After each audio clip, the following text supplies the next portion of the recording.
We all know football season is the greatest time of year, but drafting season's a very close second. So whether you're drinking and drafting with your boys for your annual home league or preparing for your next high-stakes draft, the top priority remains the same: winning, and more specifically, winning money. And what better way to do that than by drafting a beauty?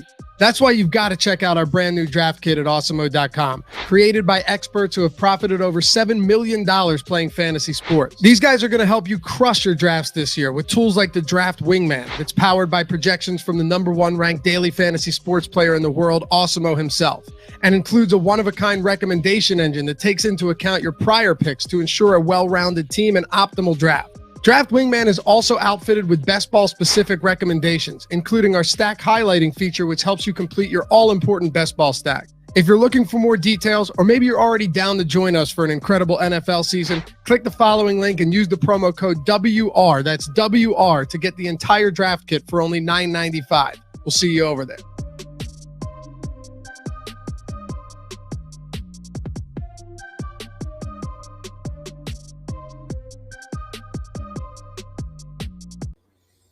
What's up, everybody? Matt Kajeski here, back again with the Awesemo Fantasy Football YouTube channel, and we are taking a daily look at the ongoings of training camp preseason, giving you all the fantasy relevant news. Of course, hit the thumbs up button, subscribe to the channel, and hit the notification bell so you know when this and all other content goes live. We've been giving you the biggest 3 to 4 pieces of news every day. Yesterday, we had Travis Etienne rolled out for the season, or at least most of the season. And this morning, we had Sony Michel traded from the New England Patriots to the Los Angeles Rams.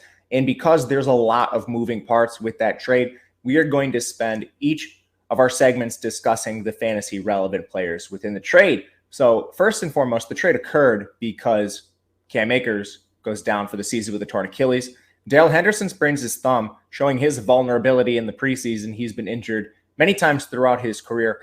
And Los Angeles had one of the shallowest depth charts at running back in the NFL. So the trade makes sense. Now, the big fantasy contributors. Darrell Henderson, he had been creeping as high as the 4th round in early best ball draft seasonal leagues. Now, this takes some of the wind out of his sails. Darrell Henderson still likely plays a major role for this team. We're talking third down specialist. Sony Michel hasn't shown much pass catching prowess in the NFL, but he is going to have his wings clipped a little bit, with Michel likely taking some of the early down work, potentially touchdowns, and overall just mixing in for more volume.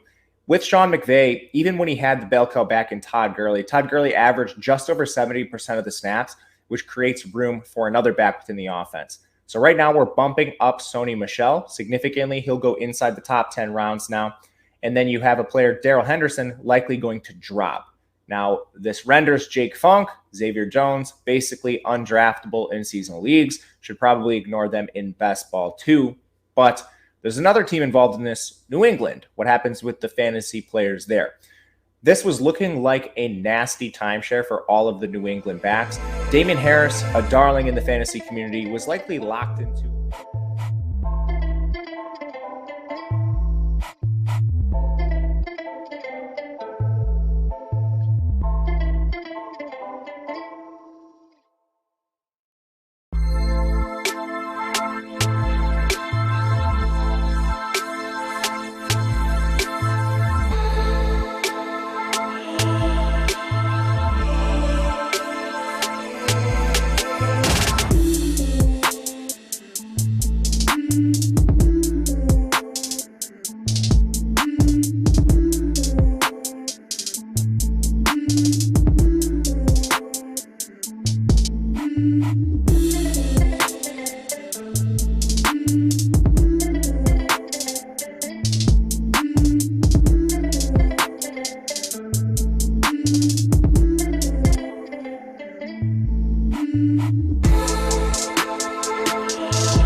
You're gray on gray. I got some.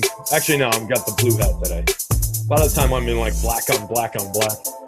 Shame John Gray and Sonny Gray aren't pitching today. It would be super fitting. Get to have a nice little theme going. And we are live. Welcome to the MLB Deeper Dive. It is Sunday, August 29th. I am Josh Engelman. I am joined by T. McBee, Terry McBride. We're going to break down an 11-game MLB slate. Tons to talk about. It's been an interesting weekend. Plus, we get Jake Paul, Tyron Woodley tonight, which is going to be a good time, at least for me. I hope so, at least. Go T Wood. Anyway, hit that like button, subscribe to the channel, hit the notification bell so you know when everything goes live. But let's start here. Terry, how are you? Gotcha. Right as you take the sip. Perfect timing. Perfect timing. I don't know why I went for it. I knew you were about to go there. I'm doing good, man. It's been a fun, interesting, wacky kind of a weekend. I was telling you before we started, I love Sunday mornings because I get up at like 8, dive into my model, write my column, and then jump on a show. It's just a baseball sprint through the morning. So this is a lot of fun for me. But yeah, doing good. Looking forward to talking this slate through with you. Yeah, we got a pretty nice one, 11 games. I don't believe we have any sort of weather issues, but let me just double check that before I probably should have did that before I said it out loud. No, not going to have any weather issues. This should be a pretty easy one. So I'm ready to dive in if you are. Yeah, sounds good.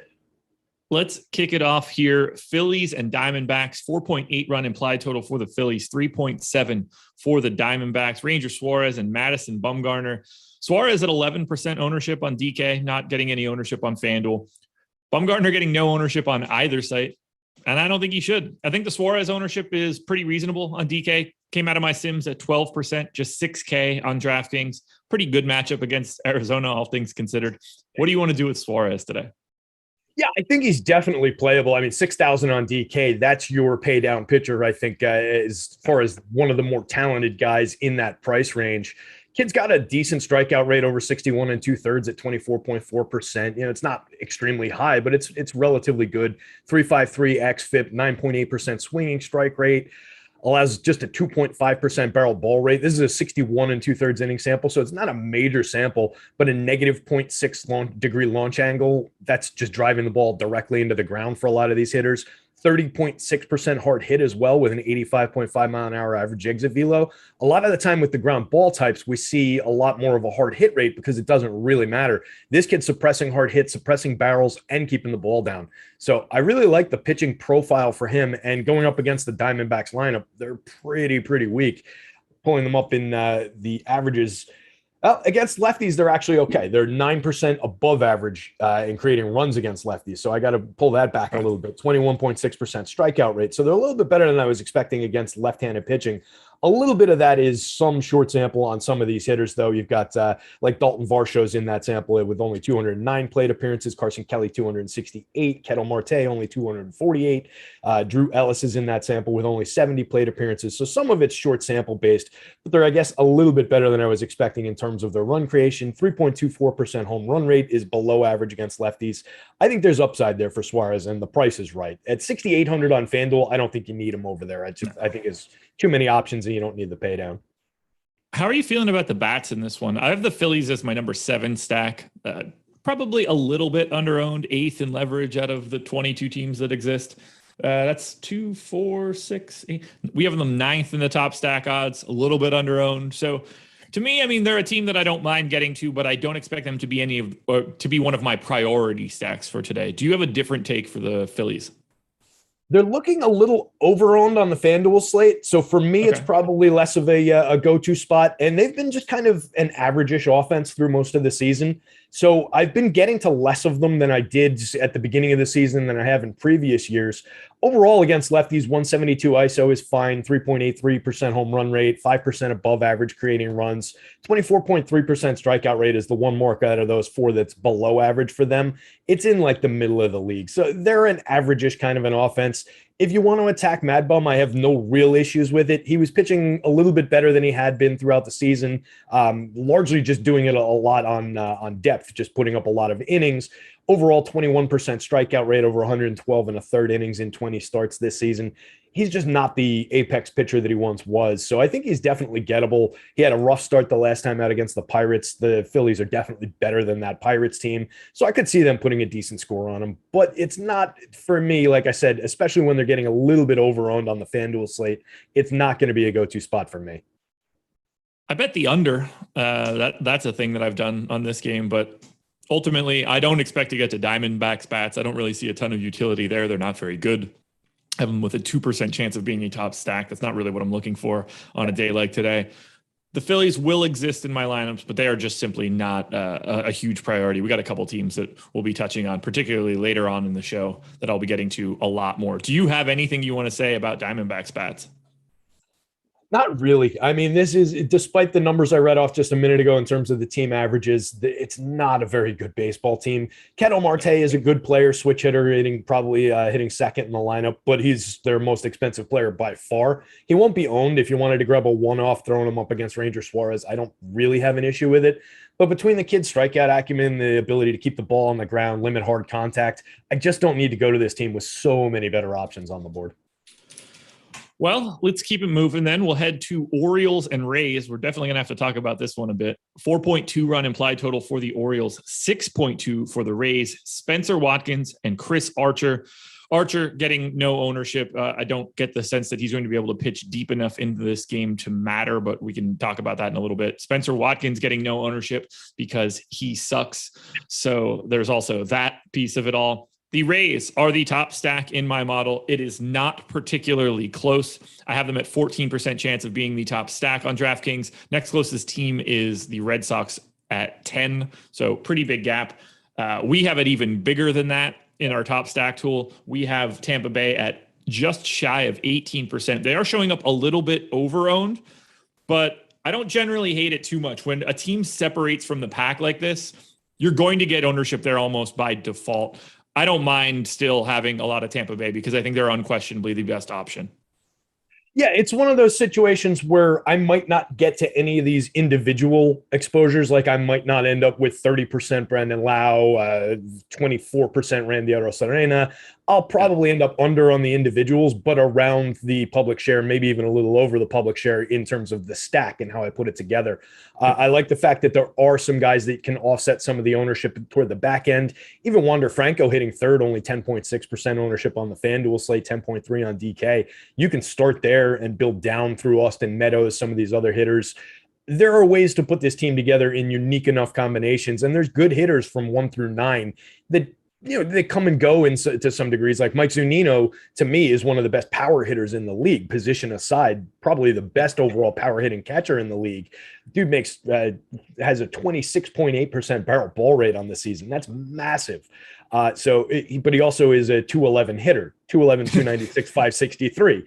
You get a ton of strikeouts out of Zunino. Everybody knows that 37.1% strikeout rate. So it's a give and take kind of a situation. He's going to be owned in the 20s. So if you wanted to even skip his power there and just go to skip over him, go to Brett Phillips and Jordan Luplow to round out your stack, there are ways to put it together in unique combinations. It's a give and take around which guys you're sacrificing and what you're leaving out of the stack, though. So they come together in interesting ways.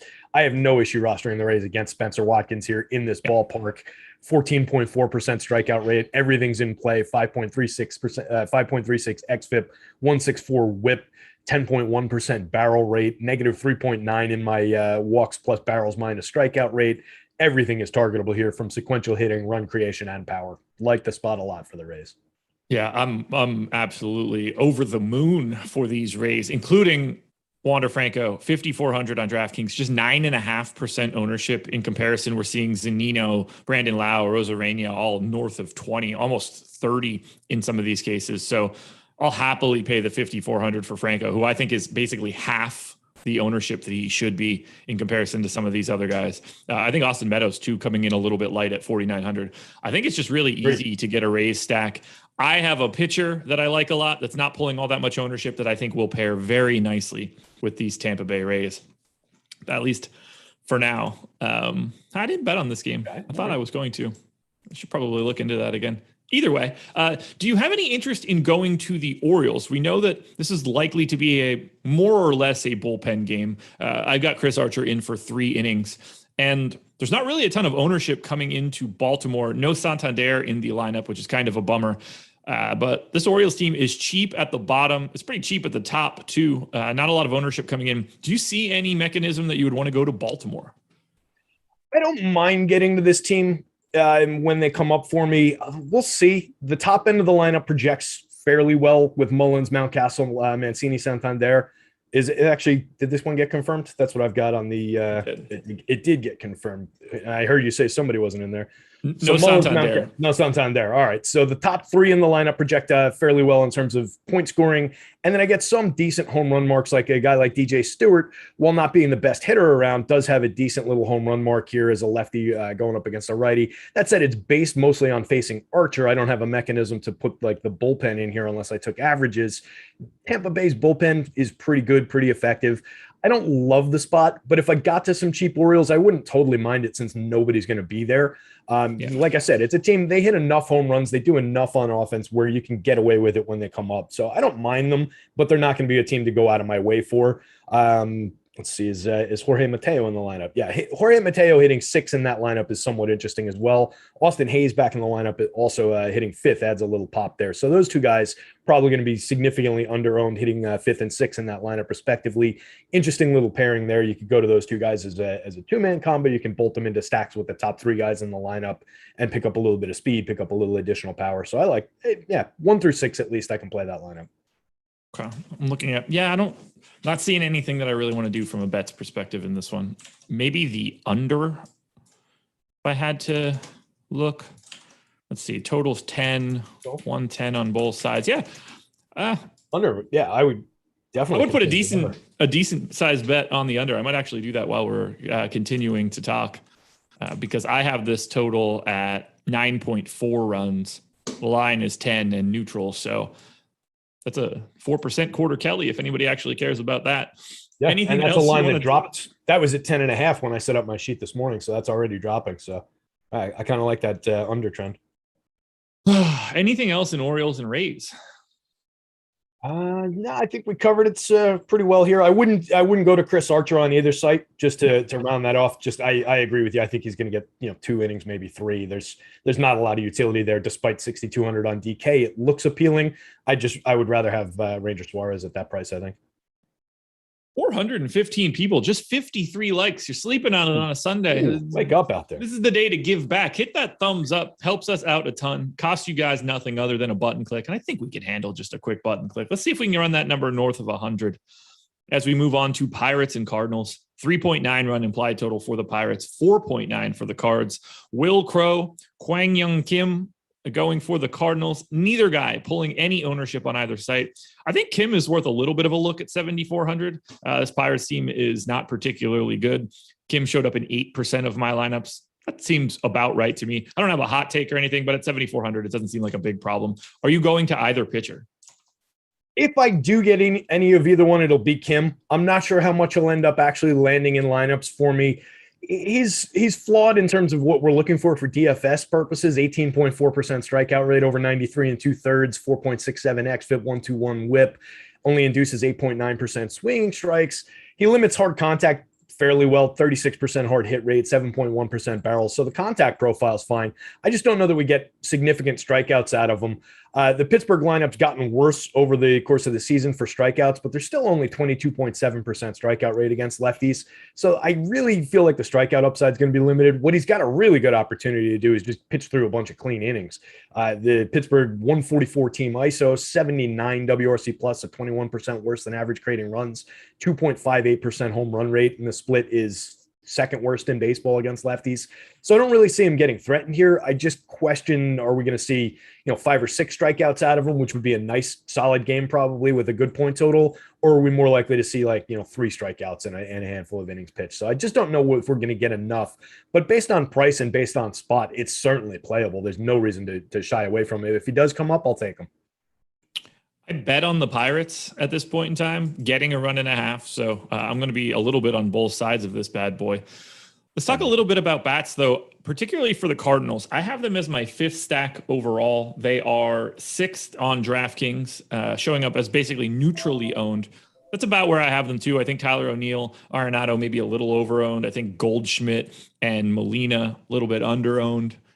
So I don't have much of a take here other than the Cardinals are going to be a team that I'm looking at. I hate the fact that righty power is kind of muted in Pittsburgh, and this is going to be a team with a large swath of righty bats. But ultimately, I feel pretty similarly about the Cardinals as I did for the Phillies. Like, they're not going to be a priority for me, but they're certainly a team that I'm going to have 5-mans of. Yeah, I think that's pretty much how it's going to come down for me as well. They project pretty well. They get very nice home run marks around the obvious home run hitters, the three guys that you mentioned up in the top end of the lineup with Goldschmidt, O'Neill, and Arenado. All those guys well over the magic number of 10, on their way to 20, some of them in my home run model. I wouldn't sleep on like Harrison Bader down at the bottom of the lineup. Nice little home run mark on him, only 2,900 on the FanDuel slate, 2,400 on DK. Far too cheap. He's pulling a little bit more ownership on DK, but it's definitely playable. It's under 10%, 1.2% ownership, too low. I don't care that he's hitting eighth here. That's a decent hitter, and he's able to score DFS points in a couple ways too. 9 home runs, 6 stolen bases, and just 276 plate appearances this year. So I like getting to the bottom end of this lineup. It can help offset some of the heavier ownership around the key hitters that we really want to get to. Tommy Edman up top. I like Edman. He's on my dynasty team. He doesn't get on base enough. He's got 21 stolen bases, but he's still 314 on base percentage. He needs to improve that. He'd be a much better leadoff hitter and really, really effective in front of these guys. There's no reason with the power behind him that he should be creating runs 6% worse than average on the season. He's at a 94 WRC plus. So I like Edman, but I think he needs to get better at what he does well. And then I think you're talking about a really good player, but I think he's playable, particularly on DK, 4,200 under 10%. He's a guy that pops a lot for me just because of where he ends up being in the order. And it's, oh God, we're getting so many lineups. Every time I click to update something, we just get another one. Now, Mets just popped, Blue Jays just popped, White Sox popped. I wasn't even going to pull some of these. And then all of a sudden there's 3 more. So I might as well just do this big refresh because I don't get the sense we're going to be talking about the Pirates bats here. Yeah, if you're looking to the Pirates, it's Brian Hayes, Brian Reynolds, Colin Moran, and then whatever 4th or 5th guy you want to put with them. If that's Yoshi Tsutsugo and his power, fine. It's not a go-to spot for me, though. I don't love getting to these Pirates. Okay, we're on the same page there. I can go ahead then and rerun my sim while I do some plugs and stuff. That works out perfectly because I don't think we have anything else for Pirates and Cardinals. No, all good there. I'll grab these lineups so that we're good to go on the next few games. And yeah, sounds like a plan to me. Perfect timing. Schedule for the rest of today. Coming up immediately after this, 12 p.m. Eastern time. Eric and Gundacker doing an MLB live before lock show. Going to be a little early for this one. Then 3 p.m. NFL live before lock. Eric, not going anywhere. Staying on the channel with Matt Gajeski. A little bit more NFL content. We are getting dangerously close to the beginning of the NFL season. I'm pretty excited because it's going to get me back into some contenders videos and showdown slates for the NFL. That is my preferred mechanism. Nice. Me having to sweat NFL games on a Sunday usually ends in me having a bad Sunday. So showdown, I'm in. Showdown cash in particular. Fun times. Free content for today? Sorry, guys, it's Sunday. There is no free content, but I've got some promo codes to go for you in a little bit. But I think I stalled long enough so that we can talk Mets and Nats. 4.6 run implied total for the Mets, 3.4 for the Nats.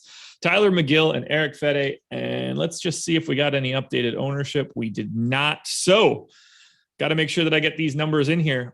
Tyler McGill on DraftKings, 48% owned at 7,200. Tyler McGill on FanDuel, 26% owned at 7K. I am a little bit lighter on McGill than the public. I had him show up in 36% of my run on DraftKings, and I was a lot lower than that earlier. I did give him an extra out, and that bumped him up a little bit more. But how are you feeling about going to McGill as one of the more aggressive pieces of chalk on this slate? He is, in fact, the most owned pitcher on DraftKings and on FanDuel. Yeah, it seemed really unrealistic this morning when I was hoping that people wouldn't notice him in this spot. I was writing before the ownership dropped on the site. And yeah, I was kind of disappointed when I did see that number, but I was kind of expecting it. I mean, it's just spot based. He's been pitching well on the season, 59 2/3, 25.6% strikeout rate, only walks 5.9, 4.05 xFIP is fine, induces 12% swinging strikes, 26.5 CSW percentage is a little lower than you'd like to see, but he's still a kid who's, kind of finding his way at the major league level. So I think over time we'll see some more called strikes. Kind of a surprising, impressive little season from him so far. I'd be maybe a little concerned against a better team about the 41.9% hard hit with a 15.2 degree average launch angle, 8.1% barrel rate. Against this Nationals team, I have no worries about him. Juan Soto and Josh Bell maybe could go deep on him. He's still unlikely to have guys on base if that happens. I think it's a very good spot, very likely for him to pitch clean. I love the price. I just hate the popularity. So for me, it's an undercut. I wish I could go over the field, but I'm not going to go over a 26% ownership mark on FanDuel. I'm not going to go over 46% on this pitcher on DK. For me, it's just not right. I think it's a broad enough day. It's a broad enough board with guys at similar price ranges, similar upside, that I don't need to get overexcited about Tyler McGill here. I like the other Tyler who spells his name correctly a little bit more, just in kind of a vacuum, a little bit less ownership. So I want to go there a little bit more than I go to McGill here. But I do love the spot. I think he's got a great chance of putting up a significant score. He's my top projected pitcher on the day. So I really like the spot, but I think I'm going to be under the field. Yeah, to me, he is the guy that shows up the most in my sims. He there's no real way around it for me. Do I think I don't think he has the same sort of ceiling. I'm happy to pay the price tags on Cease or Molly or Barrios, guys that we'll get to in a little bit. But I get it. He's a great strikeout pitcher. He's having a really nice year. I don't really have anything else to add. It's just 48% on DraftKings feels pretty high. Yeah, that's hefty. And that's just the thing. When we're talking about baseball with the variance in the sport, just putting that much weight in your lineups into any individual player, you've got to get well over that mark to make a difference against the field. It just gets uncomfortable, and your lineups just get too concentrated around one or two very specific players, and then you're not giving yourself enough range in all your other lineups where you're covering enough combinations of hitters and pitchers that it's going to make any difference. So you just get way, way too top heavy into one specific play, and it can ruin your day awfully fast when it doesn't come through. So yeah, I'm with you. I want to be under the field pretty significantly. I do, like I said, love the spot though. It's a great spot. Any interest in Eric Fede? No, it might come back to bite me like when Fede pitches well. I don't know that I've ever actually rostered Eric Fede. He just always looks bad to me. 21.7% strikeout rate on the year, walks too many at 9.4%. I just don't need to get to Fede. It's not the greatest Mets team in the world. That said, they're healthier with Lindor and Baez back in the lineup now. They've just underperformed all year long. I still do believe in most of these hitters, so I don't really want to tangle with this Mets lineup with a pitcher like Fede. Could he come through and put up a slate-relevant score at price? Absolutely, but it's just not one for me. How much does he come up in your sims? I'm actually curious about that one. That would be a crisp 1%. There you go. So not at all. Bats, on the other hand, Mets are my number 10 stack overall. To me, that's just sort of middle of the pack.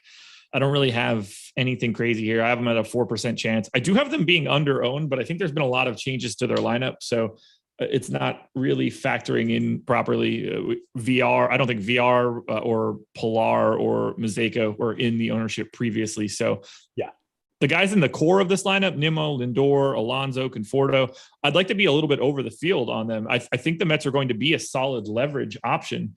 They weren't pulling any ownership on the top stack, so 3.5% chance of being a top stack, just 1.3% ownership share.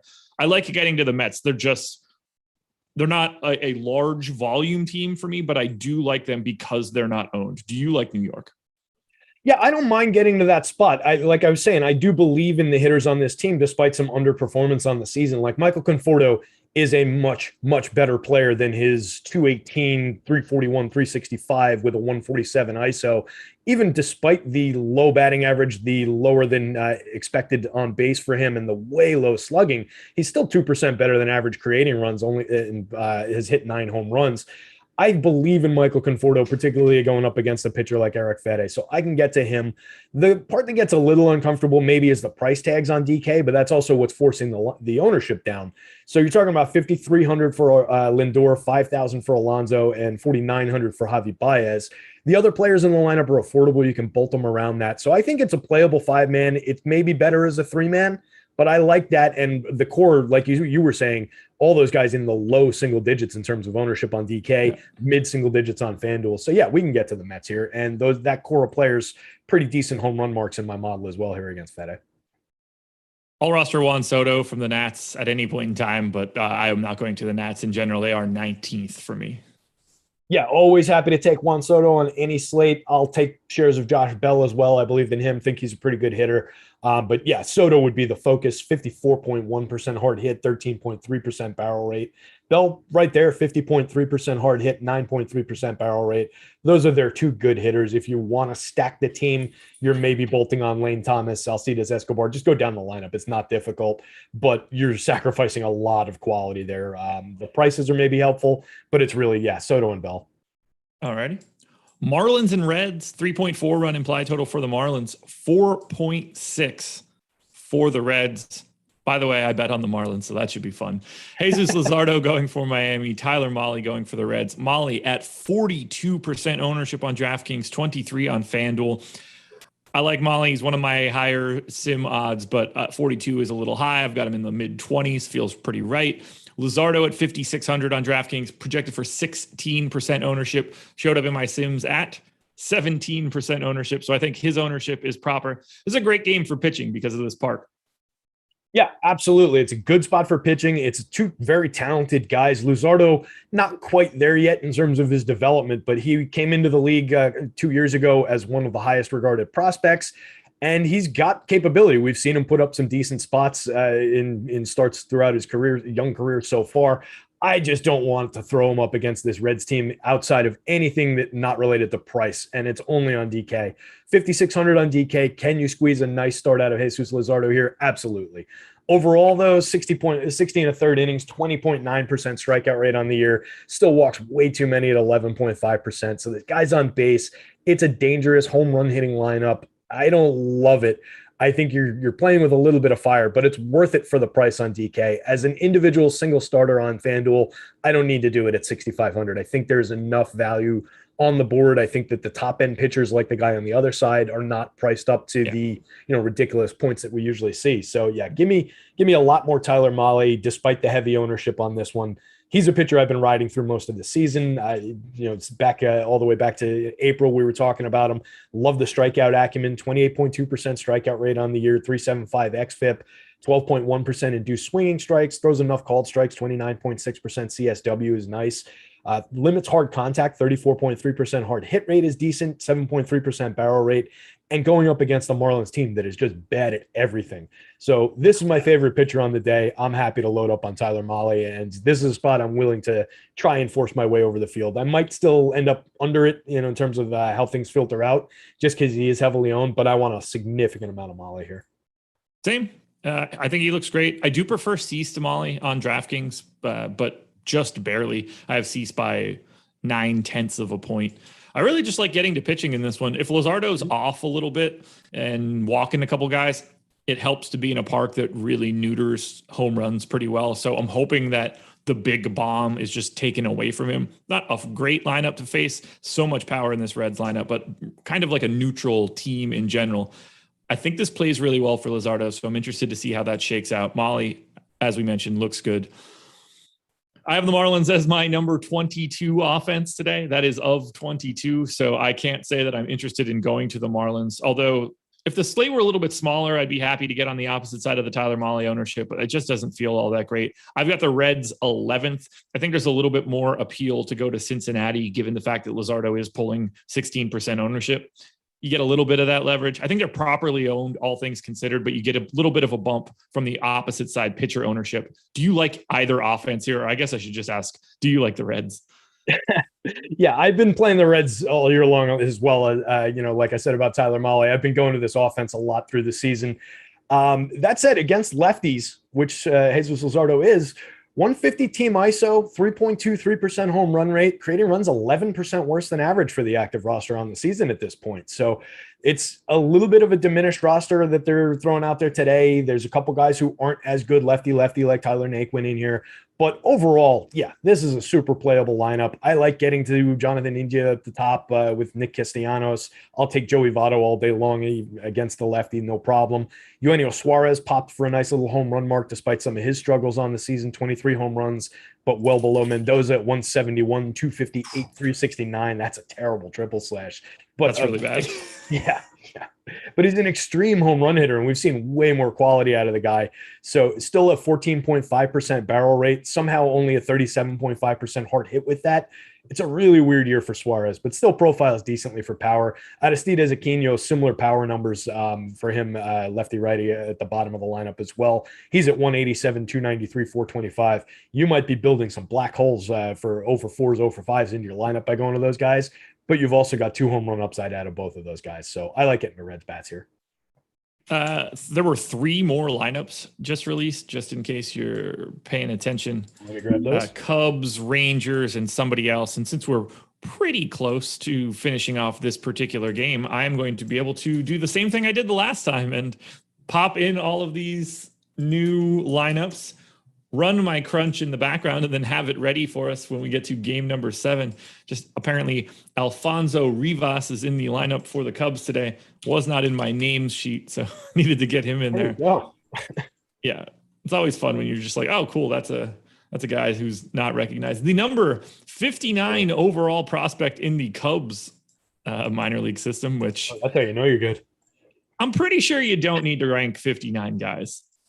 In the Cubs system, yeah, I would in any individual system. No one needs to know who the 59th best guy is. That's just and at that point, I feel like you're just listing names. There's no meaning in that. Somebody who's 59th versus 47th. Like, what are we really getting into there? So yeah, if you're not a top 10 organizational prospect, you're a non-prospect basically. Yeah, and he doesn't come up at all for me either here. So that's fun. He also doesn't come up in Fantasy Cruncher just yet. So we'll see once he gets, I guess, added in, because he does have a salary. He doesn't have a salary. Is he just simply not available? Okay. Oh yeah. All right. He doesn't have a salary, so I don't actually have to worry about him popping up because he physically cannot be rostered today. That makes things a lot easier. So let's go ahead and copy, paste. It's all easy. There's something, it's so refreshing in baseball to just, I don't want to say like you never have to worry about late scratches, but it is really easy to just have it ready and then, click start and go. Whereas we don't have to worry at like 11:59 that Kawhi Leonard is out or something. Yeah. You don't get those crazy situations like we do in basketball where we're just completely rebuilding the entire day, the entire slate at 5 minutes to lock because somebody like that scratched.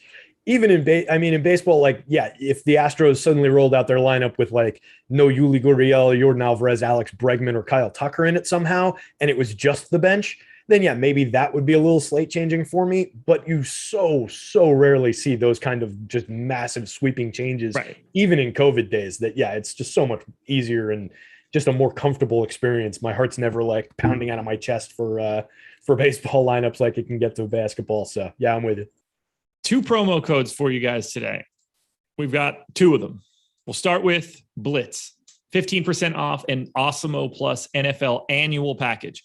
We're talking player projections, ownership, top stacks, premium slack, and more. A lot of new additions to our NFL DFS packages. We don't do a ton of discounts on our annual packages. These are going to dry up when this season starts. So use the promo code BLITZ. Get 15% off an annual package. If you're playing NFL DFS this year, if you're planning on subscribing at Awesemo.com, you should be using this promo code. You will save money by doing so if you were going to do it anyway. If you're more interested in the season-long best ball realm, use the promo code WR to get our fantasy football draft kit. It's going to be the same projections and tools and analysis that we use for NFL DFS. We're transitioning that to season-long and best ball. We use the Draft Wingman tool. I've now done 3 drafts, one for Underdog, one for Yahoo, and one for ESPN today, demoing the tool. We're going to do another Underdog draft again tomorrow. We've got best ball rankings and stacking guides, trade value charts, and more. You can get up to a $35 credit for Underdog and FFPC leagues. You can get this package for 33% off by using that WR promo code at checkout. That will be less than $10 for everything we have to offer for season long and best ball. Don't skip it, people. Not a better deal in the industry. There is not. And my sim is at 100 or 860 of 1,000 lineups. So perfect. I'm just about where I need to be as we transition to Tigers and Blue Jays. 3.9 run implied total for the Tigers, 5.1 for the Jays. Matt Boyd, Jose Barrios. Barrios, 14% owned on DraftKings, 8% owned on FanDuel. No ownership going to Boyd. I like Barrios a lot more than the public currently does. Although, have we gotten an ownership update? Yeah, I was just Just about to check that, but when I was writing, it's climbed a little bit through the day, I think. But when I was writing my article earlier this morning, I was shocked to see that ownership against the Tigers. And it's not like people are going to the Tigers here either. And I know they've been popular in recent weeks and recent slates, but nobody's going to Berrios, nobody's going to the Tigers. So I can't really figure that mark out. I assume that we're right. It's, I think it's a great spot for Berrios. I don't really know where the public is. I'm not sure what's going on that one. And the price is low, 8,500 for Jose Berrios in this spot on FanDuel. It's inexplicable that he'd be owned in the mid-single digits on that one. He showed up in 26% of my sims on DraftKings. I think he is one of the more under-owned pitchers today. I just want to scoop him up. I actually don't mind getting to a little bit of Boyd. It's not going to feel great. I don't think it's crazy. Showed up in 6% of my lineup, so it's not a guy that I'm going to advocate for in an aggressive manner. I just wouldn't freak out if I saw it. But yeah, Berrios to me is the clear priority. This is a below-average Tigers team. Strikes out more than average. I think Berrios is good. 9,100 is not a problematic price tag. I don't know what else to say other than just play Berrios today. Yeah, absolutely. You mentioned Dylan Cease before, and the Cubs and the Tigers are actually really comparable against right-handed pitching. They're tied at the bottom of the league with a 25.9% strikeout rate in this split. The Cubbies create runs 14% worse than average. The Tigers 11% worse than average in this split. 3.33% home run rate for the Cubs, 3.26 for the Tigers, 154 ISO for the Tigers, 148 for the Cubs. These are two bad baseball teams. And we're talking about two very good pitchers going up against them. 25% strikeout rate for Berrios. Cease strikes out some more batters in the Cub spot, but he's going to be a lot more popular and he's more expensive. So I really like the idea of just a pivot to Berrios in a lot of those ownership shares and just take the low ownership in a very similarly profiled matchup with strikeout upside with everything that we just mentioned. I really like the spot for Jose Berrios here. Matthew Boyd, I would be surprised if he came up for me, particularly because I'm probably going to take him out of my player pool. Not a pitcher I like getting to. 18.8% strikeout rate on the season, 4.86% xFIP. 10.5% swinging strikes is okay. He's got some ability to induce swinging strikes, but 27.4% CSW, not working around the plate enough. 7.4% barrels is okay. 36.4% hard hit is okay. 17.7 degree average launch angle against a home run hitting team like these Blue Jays. I get a little concerned about some of that, and I just don't like the idea that so many balls are going to be in play against this team. He's targetable for sequential hitting, and I think there's home run upside for the Blue Jays here. So I'm going to be away from Matt Boyd. I understand it more on DK at 6,700. I think he'd be in play a little bit more there. 7,200 on FanDuel. I don't need him. Blue Jays are my number 4 stack overall. I think there's spots to find some leverage as well. Whether that's going to be Vlad at only 9% ownership, Alejandro Kirk, $3,500 catcher, only at 8.5% ownership. So I'm really happy to get to the Blue Jays and get a lot of this righty power up against Boyd. Yeah, I'll always take the Blue Jays. They're on that list of teams when they're under-owned or even fairly owned in a good matchup. I'm happy to get overloaded on them. So, yeah, this is a team, particularly on FanDuel, they're a little bit less owned, a little less exposed. And there are hitters that I like toward the back end of the lineup, like Lourdes Gurriel and Randall Grichuk in particular, both decent home run marks in my model, both in the low single digits in terms of ownership on the FanDuel slate. So let me grab some of those guys, and then I can take shares of Vlad at 11%, Teoscar. I like this lineup a lot, and they're easy enough to roster. Multi-position on both Marcus Semien and Vlad. Makes them easy to move around the board and put together in different kinds of combinations. So, yeah, I can get to the Blue Jays in this spot all day long. I cannot get to the Tigers in this spot all day long. They are 19th overall, and I am not interested. Nope. I got my home run call on Miguel Cabrera's 500th, and that's probably the last thing I'm going to write about the Tigers all season long. So I really don't need them. Anytime they look good, they end up way, way over-owned. I'll maybe go to them in spots where I think they're going up against a bad pitcher who's getting over-owned, but that's not the situation here. I expect a good start from Berrios. I have no desire to roster Tigers today. Up to 570 people in here, 140 likes. And now we're doing it. Now 200 is in the sights. So hit that thumbs up if you can. As we move on to Cleveland and Boston, 4.3 run implied total for the Indians, 5.2 for the Red Sox. Did I bet on this? Nope, didn't bet on it. Eli Morgan going for Cleveland, Tanner Houck going for the Red Sox. Houck at 9% ownership on DraftKings, 5 on FanDuel, where he's just 6,700. I don't have much to say here. I think that 9% ownership on DraftKings is about right. He showed up in 7% of my sims. I don't have anything to add. Cleveland's a decent strikeout matchup, some scary power in the middle of the lineup, but ultimately it looks okay for Houck. Yeah, he projects. We've got him projected better on the site than he comes up in my model, but I think he's a little short on innings in my model. I've got to check that before I start crunching lineups. Good pitcher, 31.3% strikeout rate over 8 starts, 39 and a third innings, 4.8% walks. So he's come into the league striking out guys and not issuing too many free passes, which you like to see. 1.25 whip. There's been a few too many guys on base, particularly for such a low walk rate. 10.6% barrel rate with 38.5% hard hit. 10.4 degree average launch angle. There's some home run upside, some home run trajectory there, but it's not really translating through my model here. So I'm not getting the typical home run marks I would get around the guys that you mentioned, Franmil Reyes, Jose Ramirez, to a degree, Bobby Bradley, not really popping for me. So I think I might get to some shares of Houck here if I make a couple adjustments in my model, even on the FanDuel slate, where you're only taking him as a one singular starter, 6,700, you're getting a major discount from some of these other guys. So it doesn't have to be an extreme share of ownership. He's only projected for mid-single digits ownership on the FanDuel slate. I like him probably better at 8,100 inflated price tag, but definitely 8.5% ownership on DK. He's in play as an SP2 on DK over there. So I like that spot. I agree more with the way he came out in the site's numbers than in my personal model here. Eli Morgan, want no part of him. Red Sox overloaded for power in this situation. A little bit of ownership on them, though. They're a little difficult to roster in unique combinations, particularly on the FanDuel slate. But that's the real focus of this game for me, I think, is the Red Sox offense, if I can get there. Same. They are my number 2 overall stack.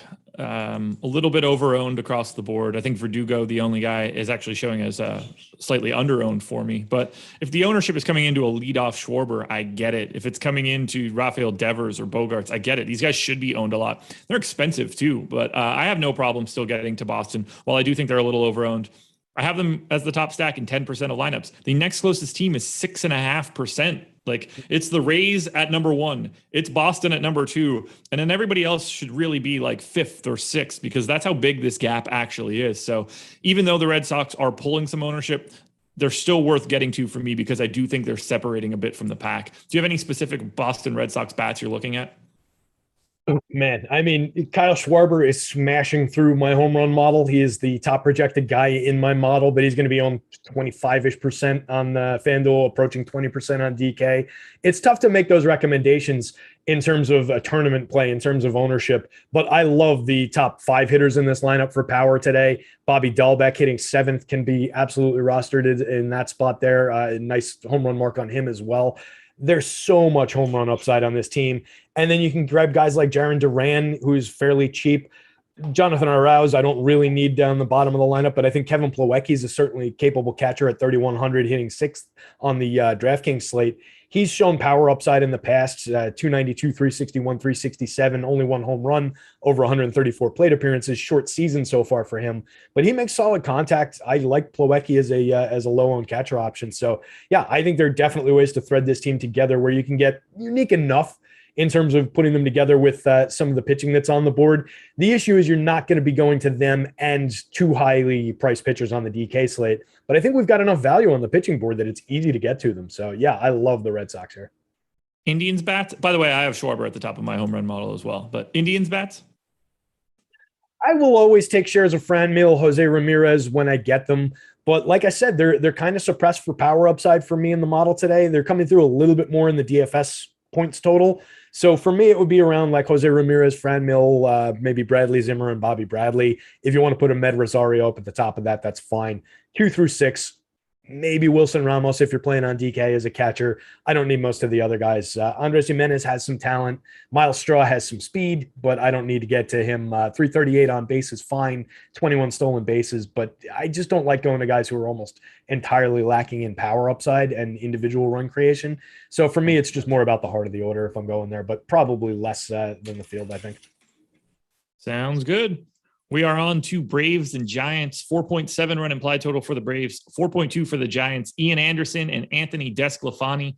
Anderson 12% owned on DraftKings at 7,900, pulling a little bit, 3%, 8,100 on FanDuel. No ownership going to Desclafani at 9,500. I don't have any interest in getting Desclafani against the Braves here at that price tag. And I think Ian Anderson is probably fine. 12% is a little high, but something in that like 10%-ish range doesn't seem too crazy to me. I don't have much to say with regards to pitching. I'm a little bit more interested in hitting here, considering the fact that neither team is pulling ownership.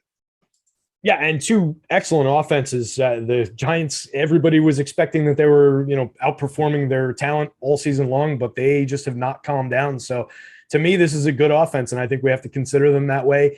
Going up against Ian Anderson, the issue with Anderson, this is his first start since July, I think, 11th. He pitched a few times in rehab, rehabbing in the minors, but he was only stretched out 5 innings in his most recent start on August 24th. So I'm a little bit concerned about the depth. He went through August, he went 2 1/3, 3 innings, 4 1/3, 5 innings. So he's ramping up, he's stretching out. But in the first start back at the major league level, particularly against a tough team in the Giants, they might be looking to him to only, hey, get out there and go through the lineup twice for us. So I'm a little bit concerned about the overall upside there, but a very good pitcher. Kid, I believe, in 96 innings on the season, 24.3% strikeout rate, 3.71 xFIP, perfectly fine there. Does give up a little hard hit, 40% hard hit, 9.8% barrel rate. So that gets a little concerning against the team who's just been blasting the ball out of the park all season long. So, yeah, for me, this is a little bit more about the bats on both sides. San Francisco, 202 ISO, 110 WRC plus, and a 4.64% home run rate against right-handed pitching. I like getting to the Giants here, and I like getting to the Braves against DeSclafani. Don't think I would take any shares of DeSclafani, despite probably a fair price at 8,100 for who he is on the FanDuel slate. Way overpriced at 9,500 against this team on DK. I love going to either offense. Not that they're like grading out all that well, because I think Anderson and DeSclafani are both good. But so I've got the Braves 12th. I've got the Giants 15th, but they're my number 3 and number 4 leverage stacks. Every single guy in both lineups, Atlanta and San Francisco, I have as either neutral or slightly underowned. No one is like slipping through the cracks, because the most owned guy on the Giants is 1.7% owned Buster Posey. I'd like to have like 4 to 5% of all of these guys. The most owned guy on the Braves is 2.3% owned Ozzie Albies. I'd like to double or triple that number. And then right out of the gate, you're getting a lot of 5-mans on 2 legitimate offenses. It's not going to happen frequently. You're not going to be like super excited when this happens. There's, let's see, 0.963 times 0.96. There's like a 92% chance that neither one of these teams are the top stack today. It's not going to be a lot, but when it hits, you're going to print some money because there is no one else there with you. Yeah, and that's what we want to be doing. And you're looking for these plays around good teams, around teams that can get there. And when they do, when there's no ownership like this, like you said, you rocket to the top of standings and you don't have to hit it that many times. If you're consistently making that same play, it's just like in poker. If you're consistently making the right bets at the right odds, you're going to come out ahead, and you don't have to hit all that often as long as you're making the plays for the right pot odds. It's the same kind of a concept. As long as you're going to this over and over again, when it comes through, you're going to profit so much that it doesn't need to hit that many times. I prefer the Braves side. I think I'm getting a little bit better home run marks around the Braves. I believe in the offense a little bit more, despite what I just said about, starting to actually believe in this Giants team. I think that the Braves are just a better overall team, better overall offense, a little bit more power. And I think for however long he's going to be in the game, Ian Anderson does suppress power a little bit in terms of the launch angle that he allows, 5.5 degree average launch angle, just difficult to elevate the ball. So that's squashing the home run projections for the Giants a little bit.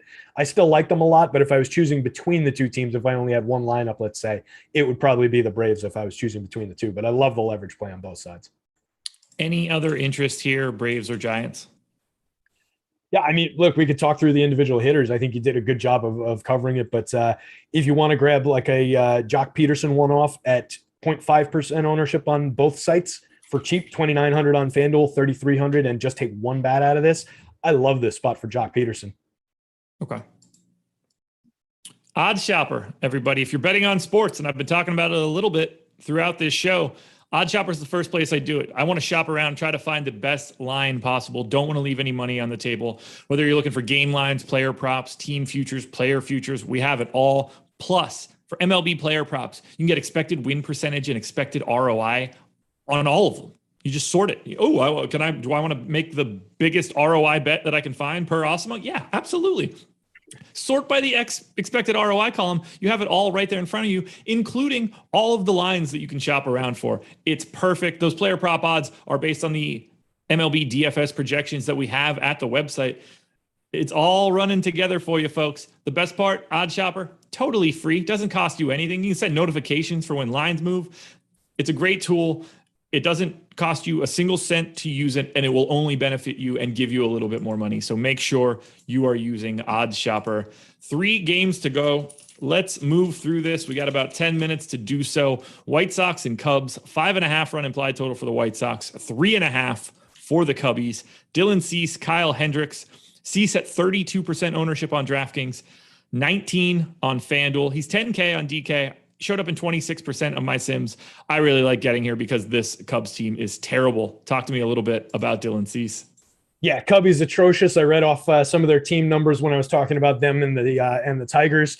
And to me, that's the only thing about this play that maybe you want to consider looking in other directions is that lower ownership on Jose Berrios in a very, very similar matchup at a better price on the FanDuel slate. I love the spot for Cease. He's another one of my guy I've been talking about all season long, and he's really had his nice breakout that everybody's been expecting. If he cuts his walks going forward into next season, he's at 9.2% walks. He's going to be ace level pitcher. He's going to be one of these guys that we're paying, 11,000 for. I know he's at 10,000 right now on the DK slate. 30.2% strikeout rate over 137 2/3 this season. Still walks too many, like I said. Still allows a few too many barrels at 9.8%, but only 35.7% hard hit, 88.6 mile an hour average exit velo. I really like the spot here going up against a terrible, terrible Cubs lineup that has significant strikeouts in it. This could be a major strikeout spot for Dylan Cease. I don't mind the ownership, despite the fact that you can get Berrios at a lower spot. I'll have loads of Dylan Cease in this spot. Definitely a good matchup here for him. Yep. We are on the same page there. It's just too good of a spot now against this phony Cubs team. White Sox bats. I was surprised to not see them rank as high as they do for me. I have them 8th overall. I think it's mostly the fact that like Hendricks is solid and it doesn't get too crazy for me. Like, I don't think that the White Sox should have a 5.5 run implied total. I actually have this line at 4.7 for the White Sox. So I'm a little bit more muted here. I do like getting to Chicago, unquestionably, but I do think that they're a tad over-owned, a team that I'm happy to fill out with for sure, but not a priority for me. Easier to get away from, I believe. Yeah, and not the best version of the lineup with no Timmy Anderson up top. Cesar Hernandez leading off today into Luis Robert, Jose Abreu, Eloy Jimenez, who are all fantastic players. Jake Lamb, you get a little bit of power upside, hitting 5th for the dead minimum on both sites. That's somewhat intriguing. And then we go into Yasmani Grandal, who is one of my favorite players in the league, just the prototype of a modern hitter. 201 batting average, 16 home runs, 275 ISO, creates runs 45% better than average, makes 53.9% hard contact, 15.6% barrel ball rate, and walks 23.8% of the time. He comps very favorably to Joey Gallo from the Yankees, one of the best power hitters in the league. You get him for $2,800 on the FanDuel slate. That's a broken price on this hitter. He's $5,100 to put it in perspective on DK. That's a more appropriate level. I don't care that he hits 201. This is a great option for DFS purposes. I think I like the White Sox a little bit better than you do today. I wrote them up. I hate the fact that we're not getting Tim Anderson up top, but I think you can definitely play this team 2 through 6 at least. I like Andrew Vaughn. I like Brian Goodwin. I think he's an underrated hitter, and he's always cheap. $2,400 on the FanDuel slate, $3,300 on DK. 7 home runs, 168 ISO. We've seen a little bit more upside out of Brian Goodwin in the past. He's a guy who, throughout his career, he's over 30 now, just never really got a full opportunity, but has always performed decently when he's gotten opportunity. This season, he's seen 225 plate appearances and hasn't lived up to what I was hoping for from him. But I think on an any given slate kind of a thing, he's definitely in play for me. Don't need to get to Lurie Garcia, but he's got some positional flex in the infield on FanDuel. He only costs $2,200. If you bolt him in, that's fine. I like stacking the White Sox here. Kyle Hendricks, like you said, is not a bad pitcher, but he allows a lot of contact, 17.3% strikeout rate on the season. There's not going to be a ton of guys on base because he's decent with the walks. 1.33 whip, suffers from a little bit of BABIP there. 8% barrel rate, 32.9% hard hit, so he's decent at limiting power upside. I just think the White Sox are sneaking through. That's showing through still a little bit in my home run model, so I'll go to the White Sox here, and maybe the field gets off them a little bit for the clunkier version of the lineup. I have the Cubs dead last, so I don't have anything else to add for them. Don't need to talk about the Cubbies offense at all. Twins and Brewers, 4.3 run implied total for the Twins, 5-1 for the Brewers. Griffin Jackson, Aaron Ashby. No pitching ownership coming into this game at all on either side, and I agree with that. Are you rostering Jax or Ashby? No thanks, not in this universe. Okay. Then the team that we need to talk about is likely the Milwaukee Brewers. I have them 5th overall, but my 3rd worst leverage stack. They are 4th overall in our top stack model for DraftKings. The 2nd worst leverage stack. I think they look good. I really like targeting against jacks, but the ownership is already there. I think we could find some better leverage elsewhere. Happy to use these guys to fill out my lineups, though. Yeah, that's basically how they fall for me. They're overowned for their talent levels in general, but the matchup is spectacular going up against jacks. Negative 2.4 in my BBB minus K metric, which means he's targetable for sequential hitting, for run creation, also targetable for power, 11.8% barrel rate, 44.4% hard hit, 19.9 degree average launch angle. That is home run trajectory. The Brewers are popping through my home run model here. So whatever combinations you can find that are underowned from your perspective, happy to put them together, but yeah, they're a little bit too popular for my tastes. I like Rowdy Tellez there for a home run chance, 2,500 on DK, 2,600 on the FanDuel slate. Twins bats. Ashby's really good, so it's not like I think he's going to go deep, but every inning that he throws is going to be pretty solid. I have the Twins 10th, 19th in leverage, or 19th in leverage, because Byron Buxton is projected for 26% ownership on DraftKings at 2,700, and then no one else is really getting any ownership. I'm not really all that interested in getting to the Twins, but I did want to point out the fact that Buxton is pulling a ton of ownership. Yeah, that's shocking, but I mean, so is his 2,700 price tag over there. 3,700 on FanDuel, a lot more appropriate, 10% ownership, still pulling a lot. I'm happy to take maybe shares of Polanco, Donaldson, Sano, maybe as one-offs, maybe a little bit of Brent Rooker for price. I'm not sure how much I'm going to stack them, but I wouldn't be shocked if some of those guys appear as one-offs in my 4-3 constructions on FanDuel. Well, let's close this one out. Rangers and Astros, a.k.a. my favorite team of the slate. Rangers, 3.6 run implied total. Astros, 5.2. Taylor Hearn and Zach Greinke. No ownership going to Hearn. No ownership going to Greinke. I think this is the biggest mistake on the slate. I had Greinke show up in 24% of my sims. We're giving him 4% ownership on DraftKings. I don't know what else we want here. This is a big strikeout matchup against Texas. It's a lineup that projects with an aggregate 89 weighted runs created plus. I understand Zach Greinke is not the Greinke of before, but I don't know what else you could possibly want here. It's not like price is a problem. 9,300 is fine. I don't know why Zach Greinke is not getting any ownership in this spot. I think that he should be owned pretty aggressively. Yeah, I agree with that. 4th highest projected pitcher on my board, a decent amount below McGill, Molly, and Cease, but well above most of these other guys. So yeah, I think there's a lot of quality there. I think he's underowned.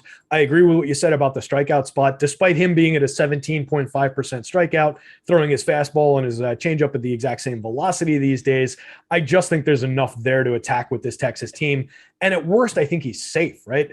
Right. Texas, 21% below average creating runs, 3.09% home run rate, 141 team ISO, middle of the league with a 23.6% strikeout rate in the split against righties, but plenty of upside, plenty of safety there. Greinke should be more popular than he is, absolutely. And I'm totally with you about it's the Texas Rangers that you're really enthusiastic about for bats. Right? Nailed it. Yes. No, Astros 7th overall, absolutely. but basically everything outside of Rays and Red Sox is pretty similar in that like 3 to 10 range. But this is the number one leverage stack I have on the slate.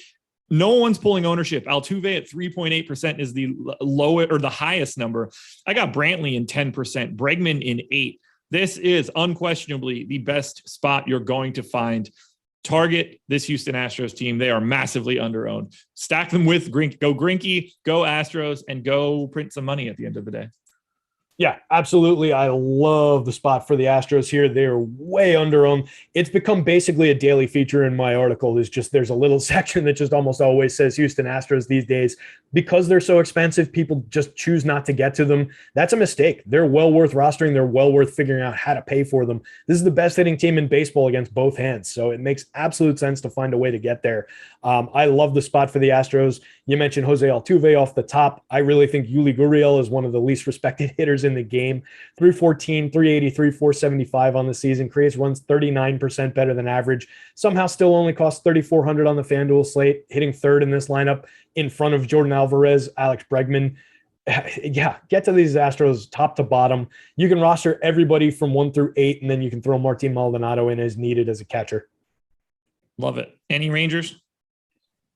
Don't need them if you want to go there. It's Adolis Garcia and Nate Lowe for me. Maybe a bit of DJ Peters for home run upside, but don't really need to get there. Not enough like leverage to attack Zach Greinke because he's not getting owned. So I don't see it. I don't hate it, but I don't see it. Anything else before we get out of here and turn it over to the Live Before Lock crew? No, man, I think we did a good job and we're nailing the time. So I'm going to say good luck to everybody out there. I'm going to go start building lineups. Excellent. I'm going to assume that we're going to get to 200 likes right as I ask right now, and that will be perfect. So thank you guys for joining us. Don't go anywhere. Live Before Lock coming up on this stream. Enjoy the rest of your Sunday. Win some money with the Zach Greinke Astros pairing. Peace.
They can hit it.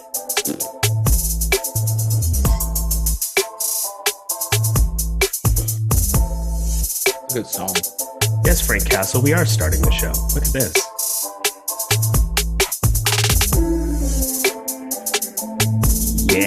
Yeah, what's going on, everybody? Good morning to you. It is noon out there on the East Coast. It's 9 a.m. out here on the West Coast. This is, of course, MLB Live Before Lock, presented by OddsShopper. I'm Eric Lindquist. That's my dude Gundacker over there. We've been having some, it's the right way of putting this, some off the frickin' rails shows here on some Sunday Live Before Locks. Looking forward to this one. How you doing, my dude? Yeah, every week I look to see if I've finally been taken off the schedule because of you. But no, I'm doing good, man. Good morning to everyone. Happy Sunday, fun day. That's it. You didn't do your tag phrase on the front. I thought I said you're. I didn't hear a year. Did I hear a year? Oh my God, what am I doing? My camera does this thing where it likes to slowly drift to the left. Like other, I don't know. Honestly, you're tripping out like what's that movie with the crazy girl in the TV? What's the name of that movie? Why can I not think of it? That narrows that one down. Crazy girl. The Ring. The Ring, Jordan okay, Klein. okay. Oh my God. Yeah. You're doing like the little stutter frame where she like jumps back and forth and oh yeah, no, this is not enjoyable. You know what? While you're doing that, while you're being a complete degenerate, not paying attention and not being professional, I'm going to have everybody hit the like button for sympathy because I have to do a show with you in this ridiculousness. Hit the subscribe button, hit the notification bell. All of those things go a long way for us here at Awesemo. We've got a really fun slate here, 11 games, lots going down. Let's party. What? Are you done? Well, Jordan, you got me. Jordan, let Jordan fix it. I think this is good. But yeah, my bad. I think you're just being self-conscious. I'm trying to. The camera keeps moving. Now you're not even in the frame that I'm looking at. You are truly I'm scooting all the way over. There we go. We're good. We're vibing. All right. So, okay, producer Jordan's going to keep going. You know what? Just start talking about the slate. How about that? Pitchers, yay, top end. What do you like? How about there? We'll start there. Yeah, my top two highest owned pitchers are Dylan Cease, Tyler Mahle. Shocker, I know. But I like them a lot. Who's the chalk donkey now? Yeah, I'm in on those two. I mean, we chalk donkey. There's the Tyler Meggles at almost 40%. I like him. I'm not at 40%. I capped him at 30 right now. I'm running like 20 to 22. So I'm pushing back against the chalk a little bit. Okay. Well, there's some interesting things with the pitching slate. So if you look at the top two pitcher percentages that we have going on right now over on the old DK slate, I think Dylan Cease is probably the one guy that I am the most inclined to get to more of than the field. Tyler Mahle, 9,800. And again, I know it's Miami. I've been picking on Miami constantly here, but it's not my favorite pitcher in the entire world to be that chalky for him to be the highest owned pitcher on the entire slate. And sure, it is absolutely Miami, but just looking at some like 28.2% K percentage, he's been good across the board. I don't know. I just feel like Berrios has to be getting more ownership than what he's getting right now. That's the thing that throws me off. And I am not, as a Twins fan, a Jose Berrios guy. I've never been a Jose Berrios guy. And a lot of it is like the K percentage has just kind of been slowly climbing up the last 2 years here, but just not the best pitcher in the entire world. 12.4% ownership up against Detroit. Part of me just wants to jam him in this spot, get to like 40%, way over top the field. This Detroit lineup, it is 90 degrees. The wind's blowing out pretty severely to left field, but I still just don't like this Detroit team. How about yourself? I mean, yes, but Jose Berrios has had a under 10% swing and strike rate in 5 of his last 6 games. And that kind of scares me, especially considering 2 of those games are against the Los Angeles Angels of Anaheim, and that should not be a thing. Like your swing and strike rate should actually go up.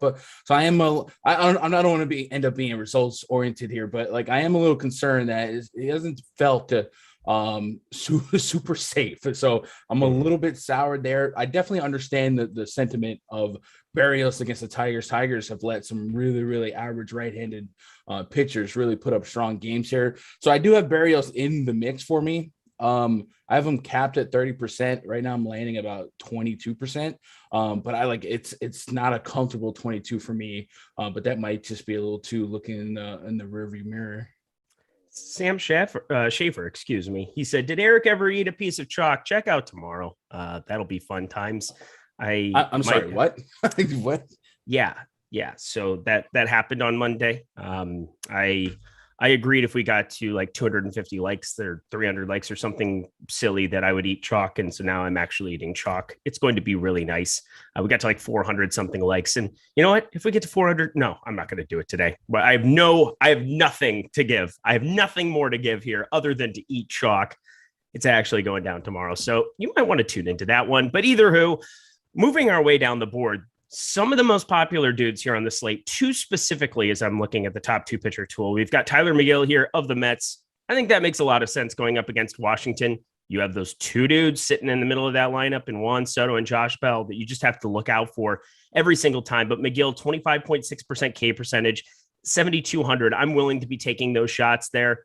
Definitely playing in shade there, or whatever they call it here at this point in time. Also a plus. But then on the other side of it, Ranger Suarez getting a ton of ownership here at 6K. And he is the hardest dude for me to get a gauge on what I want to do on this slate, considering he's pulling nearly 33% ownership. Still, he's 6K. How are you handling those 2 on this slate? So Suarez, that 6K price tag, it makes you feel nice, right? You put in the SP2, you get every single Red Sox and Tampa Bay Rays bat you want. But the matchup, it doesn't feel as pure in terms of strikeout potential. The D-backs are actually a team that I consider a little bit better against lefties than a lot of people give them credit for. And this lineup that we have today doesn't strike out a ton. Suarez, he's a converted closer, so we're starting to see some stabilization for his numbers as a starter. So like right now, I put him as a tier 3 in my is that we call it crunch. I put him as a how are we doing over there today? Are we okay? Are we good? Are you talking to me? Yes, sir. Can you hear me? You were looking for a word, and your brain went across to another multiverse and came back. This is my first week using Fantasy Cruncher, so I was trying to be. Let's go. The crunch. Okay, now I feel bad. Now I'm just a bad person. Yeah, now you know what? You're bullying me. Cancel Eric, yeah, I'm bullying you. Oh my God. I'm so sorry for bullying run off of you. Twitter. Oh my God. I've never been bullied on a show in my life. It's unbelievable. I capped him at a 15% rostership, and hopefully I don't get that much because I don't love the matchup as much as many for the price point. Like if he gets me, 2x, 2.5x at 6K, it's probably irrelevant at the end of the day. You're probably gonna need double 20s in your SP spot. So I'm not as enamored as perhaps the field is. His projection is just something else, though. I mean, it's just a very hard thing for me to want to stomach. But at 6K, I mean, he's projecting out better than Bumgarner, than Greinke, than DeSclafani in the top 2 pitcher percentages. And that's just kind of salary restrained. So like I have to feel like getting to a little bit more than what I would have imagined going into this slate is probably the right way to go. I'm going to be just a little bit short of the field, I think. I'm going to be in the 20-25%. We'll see here as lineups kind of finish out for me. Also, so nice. We have every lineup except for the Giants. So I don't know what they're chilling about or what they're doing here. I think Game's starting in an hour. I think I was searching that on beat writers suggested like Brandon Belt's back and Chris Bryant's out. So look for that. Right. I saw Chris Bryant's definitely not going to play. So we know that's going to be there in that lineup, but Brandon Belt, probably the guy to wait on. He was on the bereavement list, lost his grandma. So not good times there. Anyway, moving our way down the board, we have other guys to talk about. Zach Greinke, Madison Bumgarner, Anthony DeSclafani, the aforementioned Eric Fetty, and Jesus Luzardo here, kind of making up the next portion of guys getting some ownership. DeSclafani's not getting any ownership, excuse me. But anybody else in that range that you're willing to play in large field GPPs today? Now, I mean, DeSclafani and Greinke were the two that did make the bottom of my list. Greinke is frustrating because he's had his last 12 innings, he's got 2 strikeouts to show for it. It was against the Royals. I remember I bet an over 3.5K prop for Greinke, and he went 6 innings, 0 strikeouts. And I was like, this mother. But he comes into another soft matchup today. Good place to be with the lid on Globe Life. So he should be all right. I do have him in the back end. I caught the previous show, and they seem really high, and I respect Josh and Terry. So they helped me feel a little bit more confident about it.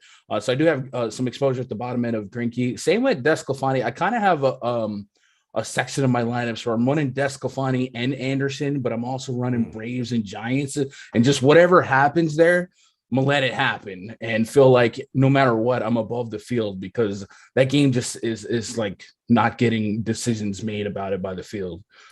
I think I point this out once a show, and maybe I'm just always on shows with the San Francisco Giants, but 199 ISO, that is best in baseball against right-hand pitching here in this spot. I don't know how long Ian Anderson is going to be going for here. It's a guy that I traditionally have always liked for DFS purposes, somebody that's a pretty darn good real life pitcher. Yeah, it's been a while since we've seen him here. I don't really know what to make of it here. I'm looking at some of his AAA assignments here in Gwinnett. Is that the place that it is? AAA Gwinnett? I've never heard of such a place. That's fantastic. You are uncultured. I am. I'm uncultured and I'm being canceled. So it's a tough day for Eric Lindquist here for sure. Ian Anderson, not somebody that I'm going to get to in any kind of a way. I don't think on this slate. Probably going to have, if I have one share of him, perhaps I'm playing 48 lineups. I probably get to one share, but I will not have more than one share. I can promise you that. Rest of this range for me, Zach Greinke, I never play. I know it's Texas. 9,300 though. It's just too large of a price. There's enough guys with K percentages on this slate north of 25% that I'm willing to kind of scattershot those guys and just not play a whole lot of Greinke. But the ownership isn't there in any kind of a way. So maybe I need to reconsider that a little bit. Just not an exciting fantasy pitcher. I'm going to a little bit of Eric Fetty, and I'm kind of confused why people aren't going there up against the Mets. The Mets are not that good of a baseball team. Sure, they're starting to get guys. They got Lindor back. That's going to bring over the K percentage is going to come crashing down in such a way there. Eric Fetty's had some decent enough outings here in the last limited number of sample size here. So I'm looking, I mean, came off of Miami. Everybody goes off against Miami, so I'm not reading into that, but he's had some decent enough outings where I have some optimism that maybe at 7,600 at 2% ownership, I can be over the field on him. Can I talk you into any Eric Fetty whatsoever? Yeah, I'm not playing Eric Fetty, not even if there's a fire. You're crazy. No, I'm just kidding. But his good games at this price point are what? Miami twice and the Chicago Cubs and a flock of seagulls. Yeah. His strongest split is the righty side, like pitching against righties. He's got more lefties in this lineup than I would like. I'm not really there on Fetty, but good luck. Oh, thank you. Thank you very much. I'm very excited about that. Something I am excited about a lot more so is that college football is here. And if you were listening to the college football show, or if you were in the YouTube chat, you know how adamantly against Nebraska I was. And man, did that tend to go well. A lot of that has to do with me listening to the old podcast called Betting You. Matt Gajewski, Ben Rossa, my dude from the golf streets. They have all of these amazing, their brains are incredible. I'll just say that. They know more about college sports than anybody in the industry, and I don't think it's remotely close. Check out their podcast every single Wednesday. Go to Spotify and Apple. Check them out. Hit subscribe. Betting You is the name of that. Make sure you check it out. And then let's talk Awesemo Plus NFL, because, of course, NFL DFS is right around the corner. Use promo code BLITZ for 15% off the Awesemo Plus NFL annual pass right now. That's a full season worth of Awesemo Plus player projections, ownership projections, top stacks, premium Slack, and tons of other new additions for this season. Producer Jordan, throwing that up on the screen. Best producer in the game named Jordan, for sure. Absolutely love it. That's a promo code BLITZ for 15% off. Awesemo Plus NFL annual. And today's the last day, I believe, that we're going to be offering the discount on this annual pass. So you have to take advantage of it today. Go to the description box there in the YouTube chat. Click it. Enjoy it. You'll like it. I promise. All right. Anything else for us to talk about pitching here, just to round it out? No, I mean, no. Like I was a little bit curious with Kim, but like I didn't end up getting there. I guess Tanner Hawk is a guy that I have that we didn't really give any type of what is wait, you don't get to come at me with Eric Fetty and then vomit in your mouth. Jesus H. No, Galvin, Boy Meets World, dude. You have to. Boy Meets World. A Fetty Wap is the better Fetty one. Wap. That's the better one. No, Tanner Hawk, 31% K rate. 296 Sierra, 3.4 expected ERA. I know that the Indians don't have a ton of strikeouts, but the strikeouts they do have, pretty strong lane. A lot of 30%ers. Fran Morales, Bradley Zimmer, Bobby Bradley, Andres Jimenez, all 20% to 30%. So I have some Hawk. He's not like a tier one for me by any stretch, but in the spirit of anyone else we should have mentioned, I think he makes the list for me. All right. I think that's fair. I have it pretty condensed here at the top. If I were playing 150, sure, I think I would spread it down to some of these guys in the bottom range. I think I would take shots on a Griffin Jackson. Probably not him. Let's be serious. I just think Will Crow. Oh, you can maybe a little bit of him. Jesus Luzardo. It's probably the cheapest dude on the entire board, 5,600. God, he's just so bad. He's just really, really bad at pitching baseballs. And we'll get to stacks here in a second, because I definitely think Cincinnati, they are going to be a team I'm getting to an uncomfortable amount, but we will get there here in 1 second. Is there anything else whatsoever? I guess I did already ask you that, but just to double check, is there somebody else that, as you're looking at your pitcher ownership, this is the right way of putting it. Mm-hmm. Who are your three highest owned pitchers on DK? My three highest owned C, Smalley, and Megill. Okay. McGill. Isn't it McGill? Who cares? It doesn't matter. Let's get ourselves over to stacks. Yay. I like stacks very much. I think this is a really fun slate, simply because you have the Tampa Bay Rays guarding a ton of ownership here.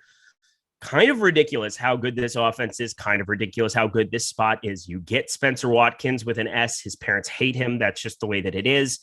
Going into an unbelievably huge upgrade going into Baltimore here for Tampa Bay Rays. Power up and down the entire lineup. Obviously, no Nelson Cruz still here. That's sad times, but everybody else, 1 through 9, you can play here. How do you handle a team getting this much ownership? It's just such a pure spot, man. I'm biting down into it. I haven't 20%. Like, that's a lot. Like, I never want to be at 20% on a slate this big, but it's just like, how do you not? Spencer Watkins really, really bad.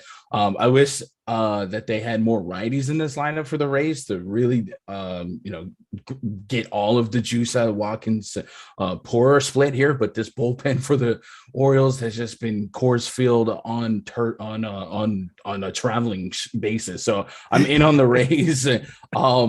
Mike Zunino, if he doesn't homer here, I mean, what are we doing? Like, this is the spot. Yeah, no kidding. You get Watkins' 11% K rate against Zunino's 27% barrel rate. That's only neutralized ever by his almost 40% K rate. So he's number 1 on my bomb detector. So I do want to point that out. But yeah, I'm in on Rays. My highest owned Rays are Zunino, Rosarena, Lau, and Franco. But I feel like that's the most basic list of names here, but I just have no pushback here. Like, it's a pure spot. This is one of my favorite catcher slates. I feel like I want to play every catcher. I want to play Yasmani Grandal, JT Realmuto, Wilson Ramos, even a little bit, Alejandro Kirk, who continues to move up in the order. He batted 4th. He's batting 6th here. Reese McGuire, Omar Narvaez, I love for tournaments here in this spot up against Griffin Jacks. There's just so many catchers here. Good old FanDuel. Definitely go check that out. Somebody was also asking, what is McGill's projected ownership here on the old FanDuel? Luckily, you can get all of that information here with an Awesemo Plus membership, and I'm going to give it to you right now because I am a good human being. I think 22% ownership, 7.3% top pitcher percentage, the most over-owned pitcher on the entire board. So do with that what you will. He's in a fine spot, but I just don't, I wouldn't want to be there on that ownership. Let's move ourselves along on the stacks department. Who are some of the other teams that start to stick out to you? Because, of course, Houston coming in with a ton of positive leverage, and I jam Houston every slate. How do you feel about them? 100%. That's the one that sticks out the most. You look at the Awesemo MLB top stack tool, one of the best tools in the industry, a 2.6% ownership share versus a 9.5% top stack percentage. That's what you want. You go and you grab some Astros and you feel pretty good about it. Taylor Hearn on the bump for the Rangers, definitely a very beatable pitcher. And I think there's not many ways that I could stack this Astros team and not feel great about it. You can maybe feel not great about Altuve's and Alvarez's price points combining for 12.2K, but I can make it work. I can find a couple 2K specials. I think I ended up seeing a lot of Jake Lamb in my lineups, and that outfield spot is kind of like in the middle of the lineup there. So I do like the Astro stack a ton, and the leverage is a give me. So I'm taking it. Maybe the raise is what's causing the Astros to be so low owned. But that, I mean, the opportunity is just way too good. That's exactly what it is. And you can play whatever pitchers you want. There's a way to stack up Tampa Bay without spending a bunch of ownership too.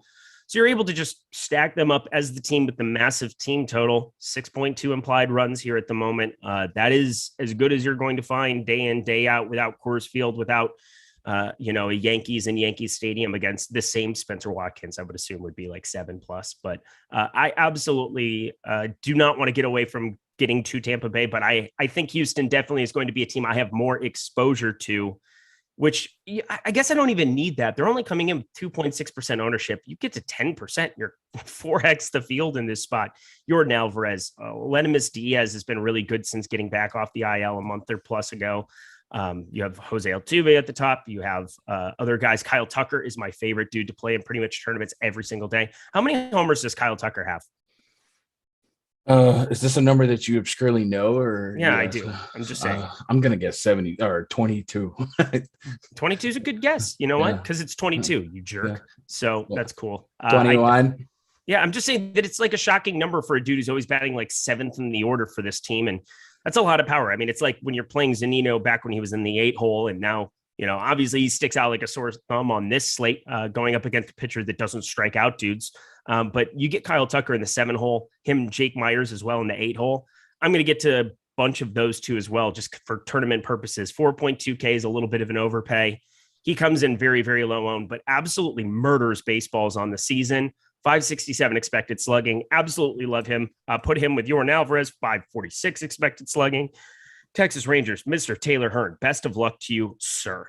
Let's move our way down the board. So Milwaukee is a team that's coming in with a ton of ownership. I'm kind of isolating Narvaez, a little bit of Colton Wong one-offs, and then kind of hoping that they do not murder me on this slate.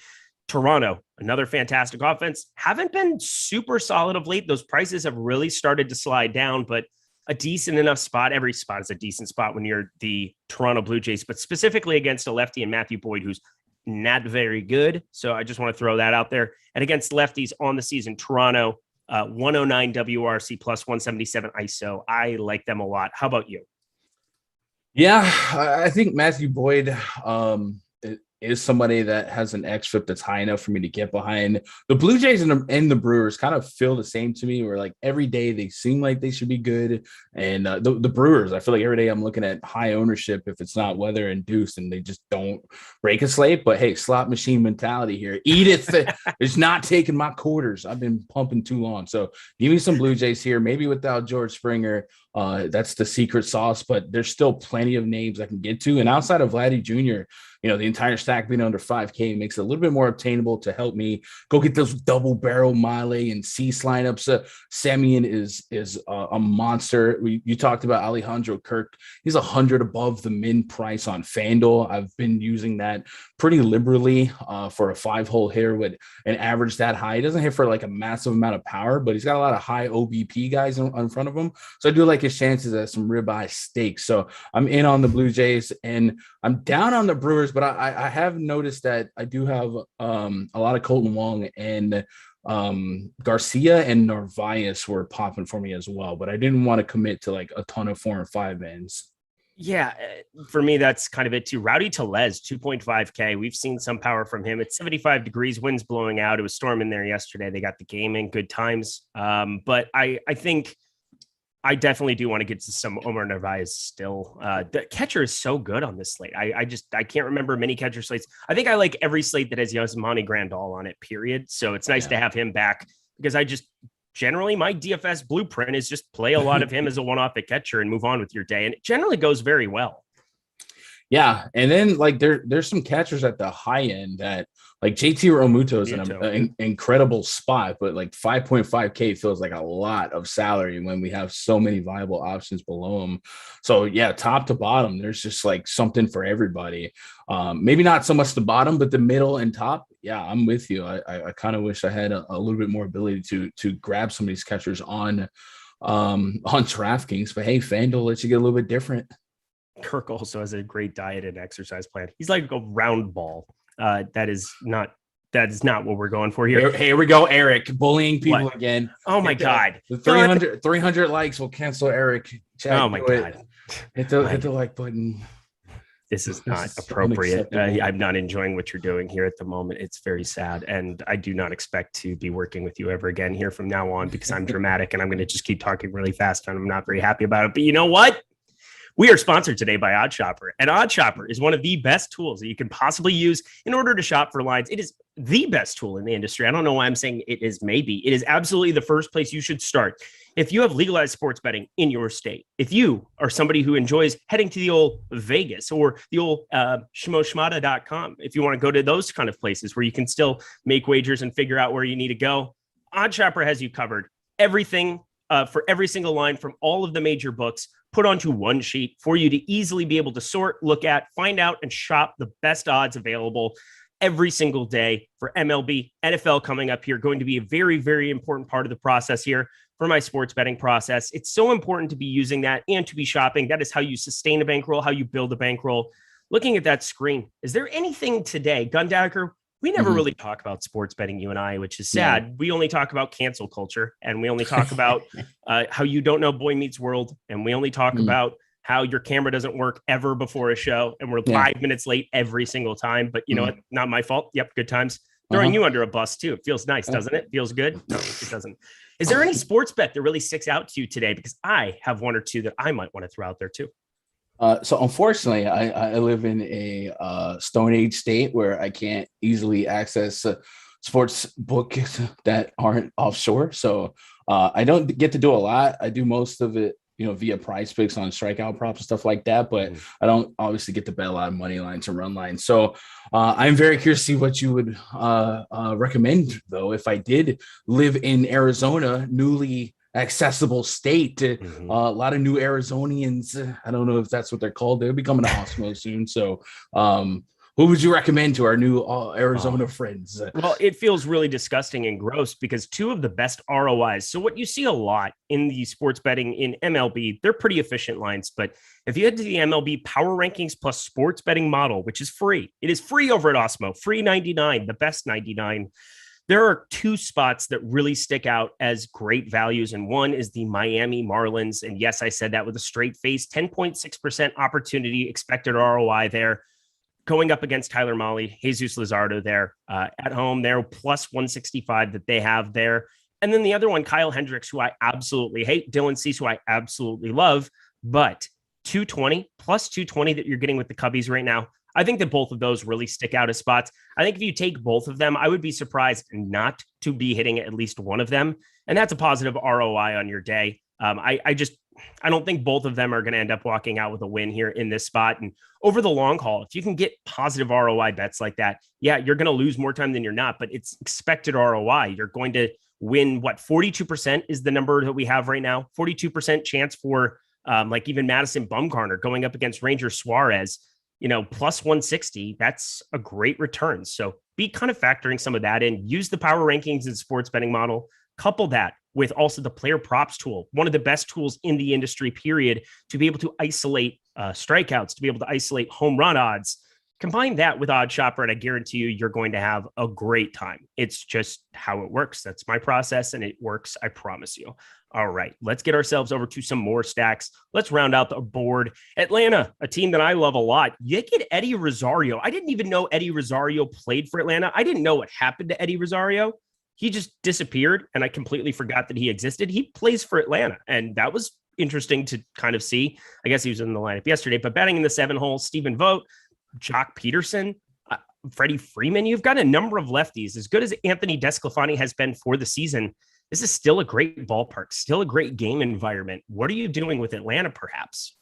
Yeah, so that's why I said this is one of those games that as a Mad Century player, I could really play all the ranges of outcomes here and not actually have to give up a ton of equity because there's like not ownership on any aspect here, whether it be the stacks, the pitchers, what have you. So I'm with you. I think the Braves are one of the more balanced teams in baseball, even without Acuna, and they're a fun DFS stack, right? You got a bunch of hit for average. You got a couple guys that can swipe bags. You got a bunch of power, and no one team should have all that power. Anthony Desclafani, a 1.4 home run per 9 overall this season against lefties. We know historically that's absolutely been a weak point for him. And then just out of curiosity, away versus lefties, it goes to 1.63. So outside of Oracle, we've even seen that number go up. So a lot of Braves lefties could have themselves a day. And, the leverage is really easy to own.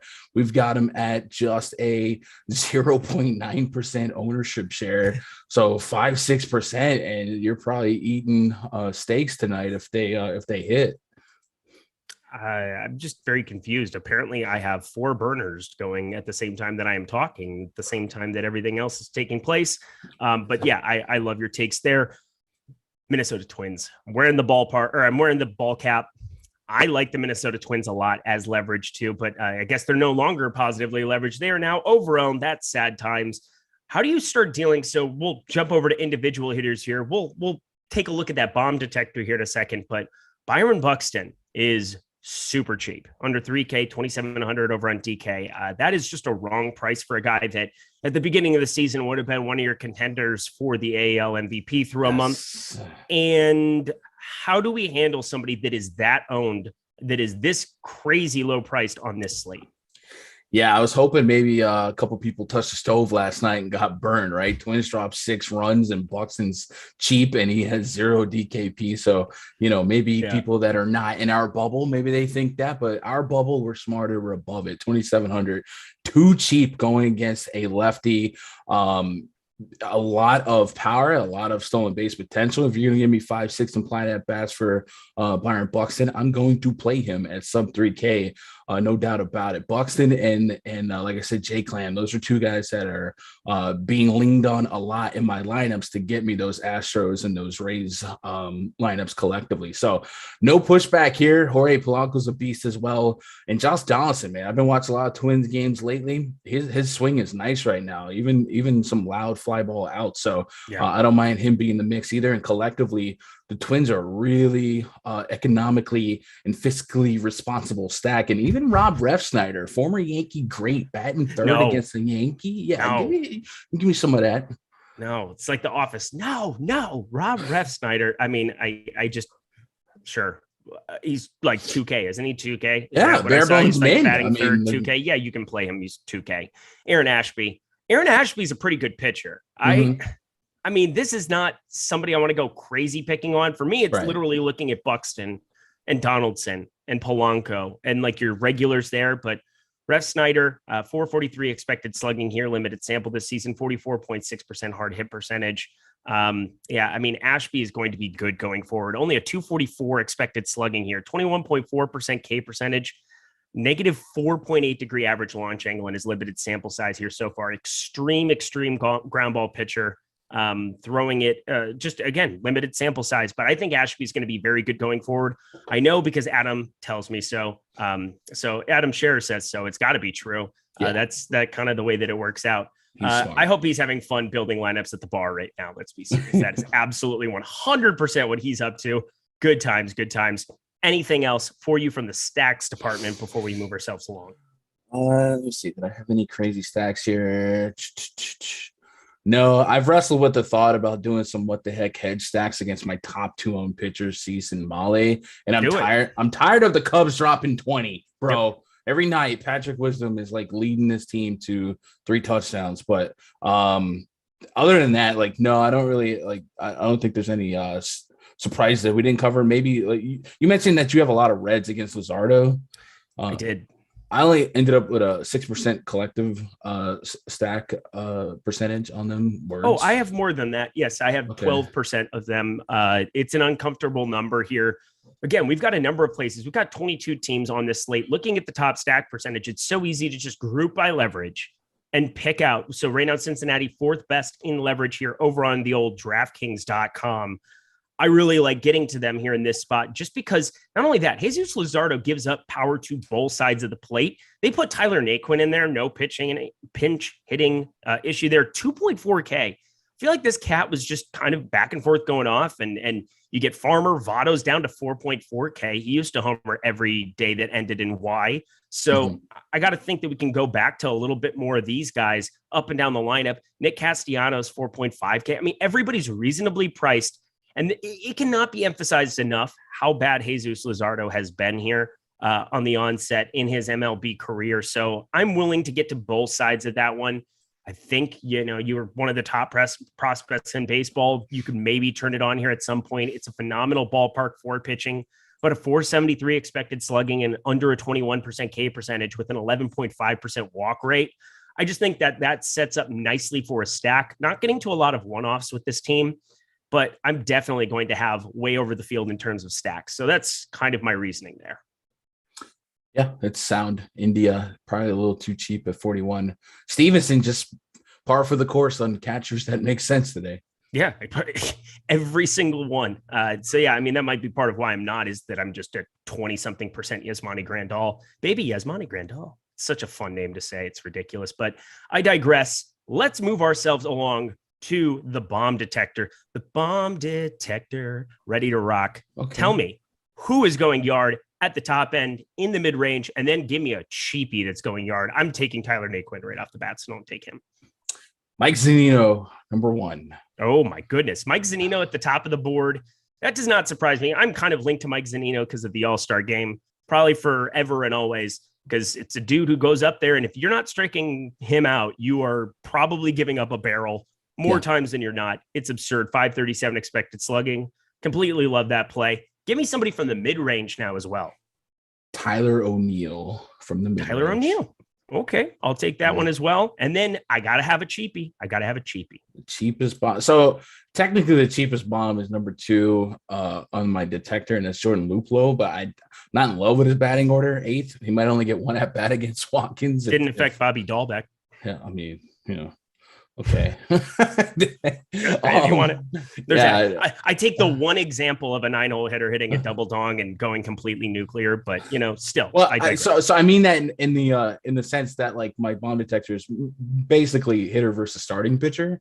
So like I don't know that he's guaranteed to get 2 at bats against Watkins if it goes like we want it to go, but he would be the cheapest guy on there, and he actually has a number 2 rating against Watkins. So I guess Luplow, we'll put him on there.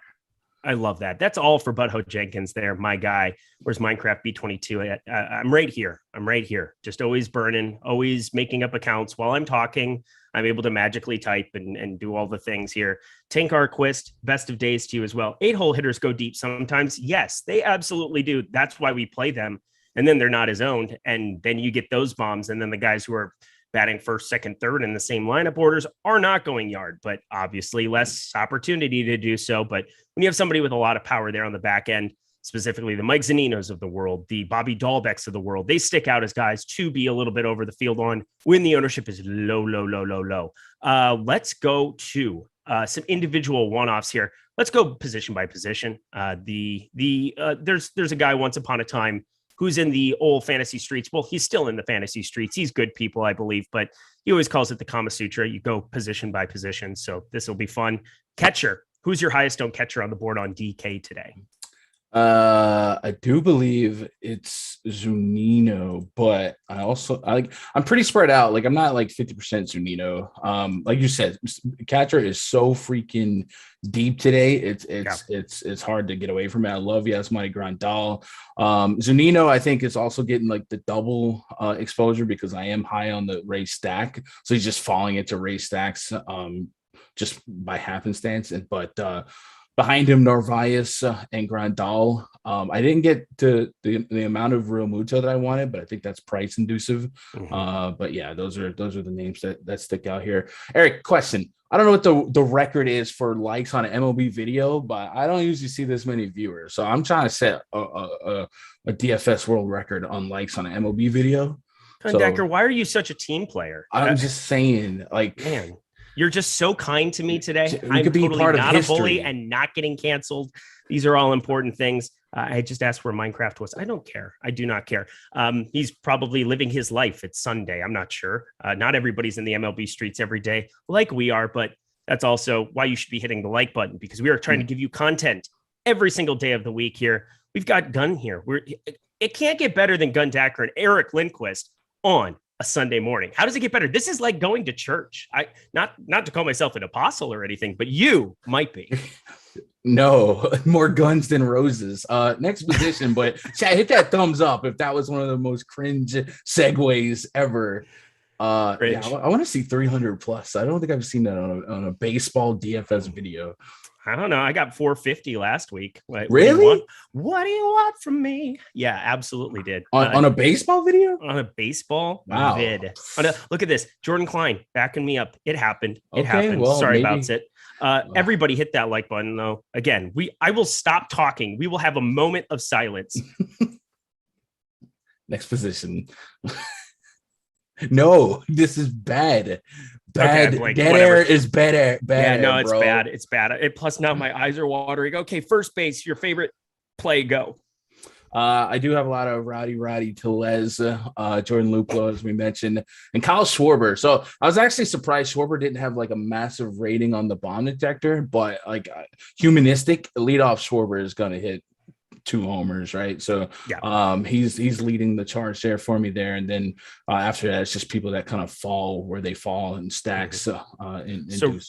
Rowdy Tellez, my number one, just simply as a one-off. I'm trying to get to some of these Milwaukee guys as one-offs. Him and Narvaez in the 4-5 hole. I like both of them a little bit here. Not that them correlated. I'm basically just hoping that they both go yah. That's kind of what we're aiming for.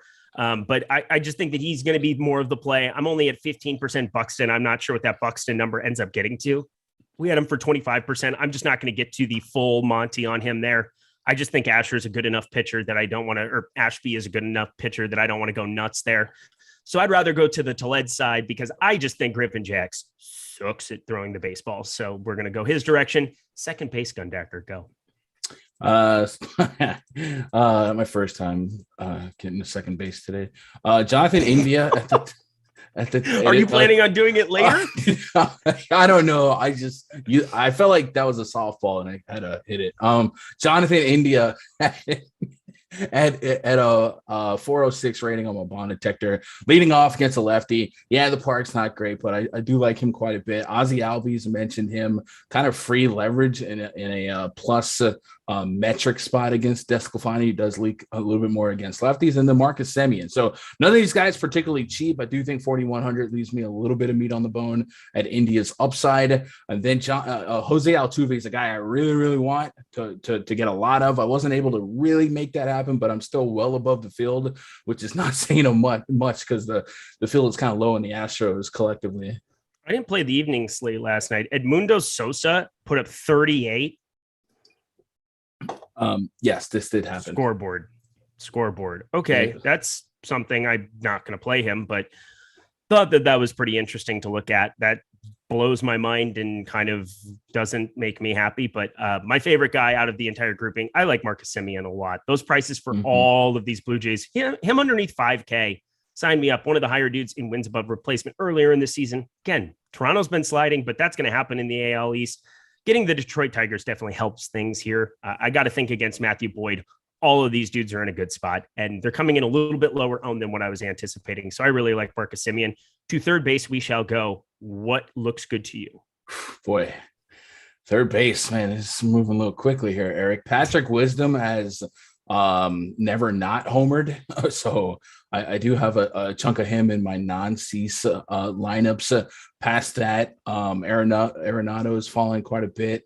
I had to remove Chris Bryant, so maybe that'll stabilize. I also have a lot of Devers interest. He's another one of those guys that he's really good on paper here, but the 6K plus that really makes you have to give up one of my top end pitchers, one of my Ceases and Male. So there's a little bit of negative correlation between me not loving to have a ton of Megal and me wanting to have a ton of these 6K bats. So a lot of Devers interest here. And that was it. He was at the top for me. So him and but Wisdom's a guy that he's just ridiculous. He makes contact, the ball leaves the park.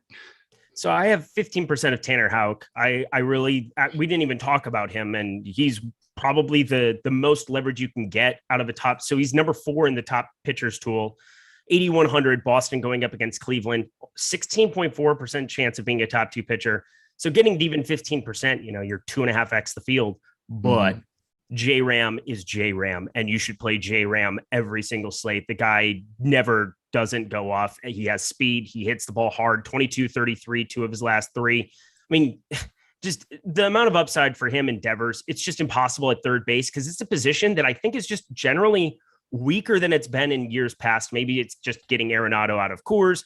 Maybe it's not having, Bregman out here for a while. It just feels like a more of a punt spot. And a lot of times I've been playing a lot more Donaldson lately, but today I'm trying to make sure that I can make way for more Devers, more J-Ram as one-offs because, man, the upside is immense. And I think you just flip-flop the ownership of J-Ram and Devers, and you're probably in a really good spot, regardless of the fact that Tanner Houck, very good pitcher. What do you think about that? About playing Jose Ramirez? Yeah. If you disagree with it, we'll probably just end the stream. I can't even. Yeah, no, he's pretty good. I have more Hawk than Ramirez, but Ramirez has just been one of the ultimate one-offs that you can just where he falls. Yeah. There we go. Shortstop we go. Bo Bichette, my dude. How about you? I have the most Wander Franco.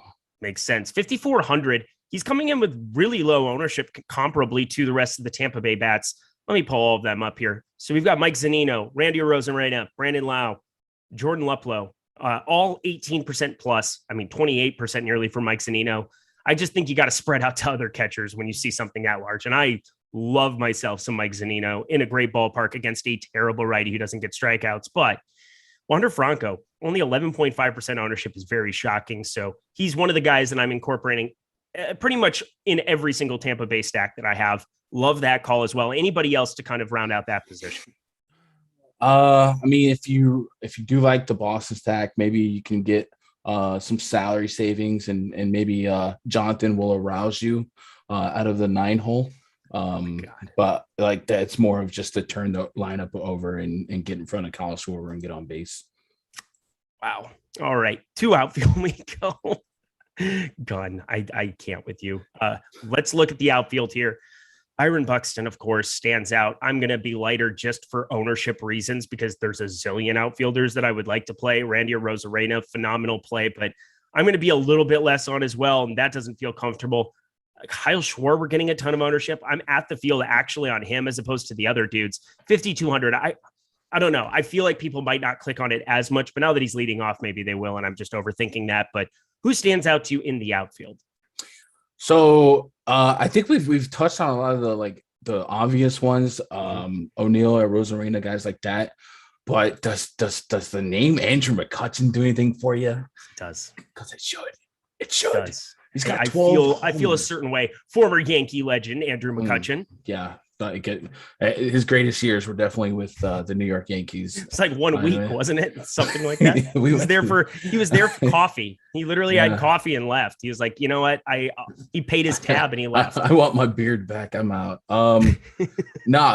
His greatest split this year has been pretty significant. He is raking lefties, and he's going against Madison Bumgarner, who has been a perennial league leader in hard contact allowed, especially to righties. This year, McCutchen has 12 homers and 133 at-bats against left-handed pitching.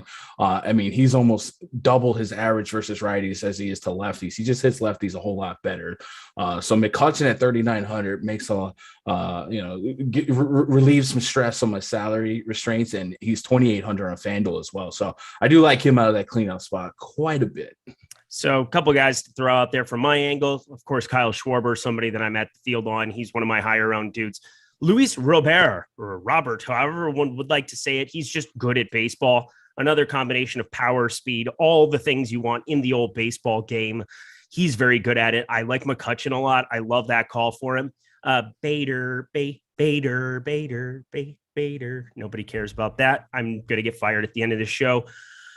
Dylan Carlson, throwing him also in there. Tyler O'Neill. All these dudes from St. Louis are kind of jumping up for me from the outfield position. I really like getting to them. Eloy Jimenez, another guy that I'm getting to quite a bit. So you can kind of see where my stacks are going as I'm starting to finalize my process here. 13 minutes to go before lock. White Sox, St. Louis, all of those dudes.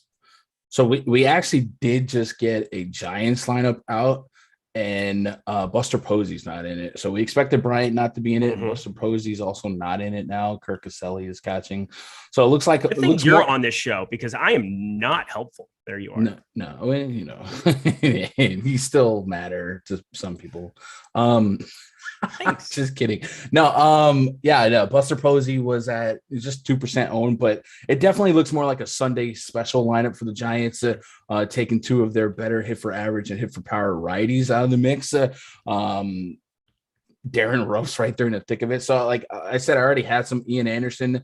Ian Anderson looked okay in his couple of rehab starts. I think he had well over a strikeout per inning in his last 2. I don't think I'm going to move the needle up, but I definitely feel a little bit better about the little bit that I do have. I love Loco. He's there in the chat. He's the guy keeping you appraised of any weather. Doesn't look like we have any weather anywhere. There's some hot temperatures that exist. 90 degrees here in Detroit. 86, but the roof's probably closed in Miami. Is the roof open in Miami today? This is strange that normally it automatically updates for me and it looks like it's open. Is that true? I'm going to double check that here. Maybe that is what I can have Loco do because he's the absolute man. The dude takes care of us here and he burns guys in chat with the fury of 1,000 suns. So that was awfully fun. 90 degrees in Cleveland as well. Another great hitting environment there. That's what freaks me out a little bit. I would normally have more Tanner Houck in the spot. I just can't get to a crazy amount because of how good that game environment is. Playing J-Ram, playing some Fran Mill, playing some Bradley Zimmer, kind of the usual suspects there for sure. But that's going to do it for individual players, going position by position. We've done stacks. We've talked pitchers. It is time for questions. We have 10 minutes here before lock. there's anything pressing that you would like Gundacker, the one and only Gundacker, to answer over there to let you know how you're going to win money today, how you're going to go collect $200. You're going to pass go along with this dude.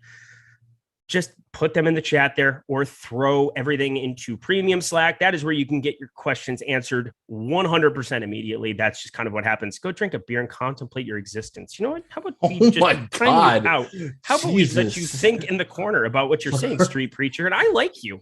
Street Preacher is always like good people, but that was like, I don't understand. Humidor is on with the roof open. What? Okay, cool. I haven't been able to substantiate any claims that the roof is open, but I also cannot deny it. So I would say if we open up the air a little bit, it could create some unexpected consequences, right? Mm-hmm. It might pay off your Reds infatuation a little bit higher, but it also might. I don't know. I'm not too worried about modeling no matter what. The Marlins are bad, but yeah, obviously it does. It makes the environment a little different. All right, Gundacker, how do you feel about? We're talking about one individual hitter and he's not owned, so there's that. Austin Riley on this slate. I hate Austin. That's all they wanted. He just wanted one of my bits. I'll do the Rock. Shut up. No, I can't say it. I hate Austin. There's a lot of Austins in baseball. I've come across this, and a lot of them play catcher. But Austin Riley batting cleanup here on a really, really good lineup. I mean, there's not a better sandwich to be between a Freeman and Peterson loaf of bread to give you a shot at some good pitches to hit. So I don't mind him conceptually, but the matchup itself, 1v1, Desclafani versus Riley, isn't staggering for 5,100. All righty. Andreas, I got stuck with Berrios as my SP1 in my single entry. Should I just delete lineup and start over? No. If you're going to play Berrios when he's not chalk. That's kind of the rule for me in Berrios here. He's not chalk against Detroit here right now. Let me refresh and see if anything has changed in the last 10 minutes here, but he's still 14% owned, 17.1% top two pitcher. That is the third best on this slate. So I still have no problem getting to him. Do you feel good about him as your SP1 today? Jose Berrios? Yeah, I'd be fine with it in a large field or a single entry. Sure. Yeah. In the context of does he have GPP upside per the matchup? Absolutely. But like I said, his swing and strike rate has declined staggering almost since the trade. So I think he is a good pitcher, but I'm worried about him being in these spells. So I don't have a ton of confidence in him, but like they're a team like the Tigers, the Angels, usually the Cubs, where I'll just give the matchup a little bit more weight. And he could do just fine against the Tigers, but it's not something I feel warm and fuzzy about at 9K. Somebody said, is Kwang Hun Kim a good play today? I'm going to say no. I think if you're just looking for someone to eat some innings, maybe get your strikeout per, get the pitcher a couple times. Like the Pirates are bad, and they do have a lot of elevated K rates here. I wish they had more lefties. They only have 2 in the lineup, and ever since I dogged on Yoshi Suzugo, he's been like the best hitter in baseball. But no, I don't necessarily think he's one of those pitchers that project extremely crazy for upside. But at 7,400. If you thought he could eat 6 innings and get you just under a strikeout per because of a soft matchup, I get it, but I'm not there. Every time he hits a bomb, I pretend that I'm playing Mario Kart. And it's like a little bit of that. Sorry about it. Jordan Klein didn't like that, did he? No, he didn't. He thought that was annoying as all hell. Sorry, that was super cringe. Thumbs up if that was cringe. All right, yeah, no, thumbs up if it was cringe. Yeah, hit the like button to give me props for my terribleness. On DK, 3-man Stros, pay up for Jordan and pitch Hauk or pitch Cease and go down to Kyle Tucker. I like both of those routes. I think Hauk is the better, I think going Cease Tucker is the way I would go. Yeah, I think so. The Astros we've talked about, they can offset chalk anyway. So I'm not overthinking pitcher. Just go with who you think is the better pitcher in the better spot.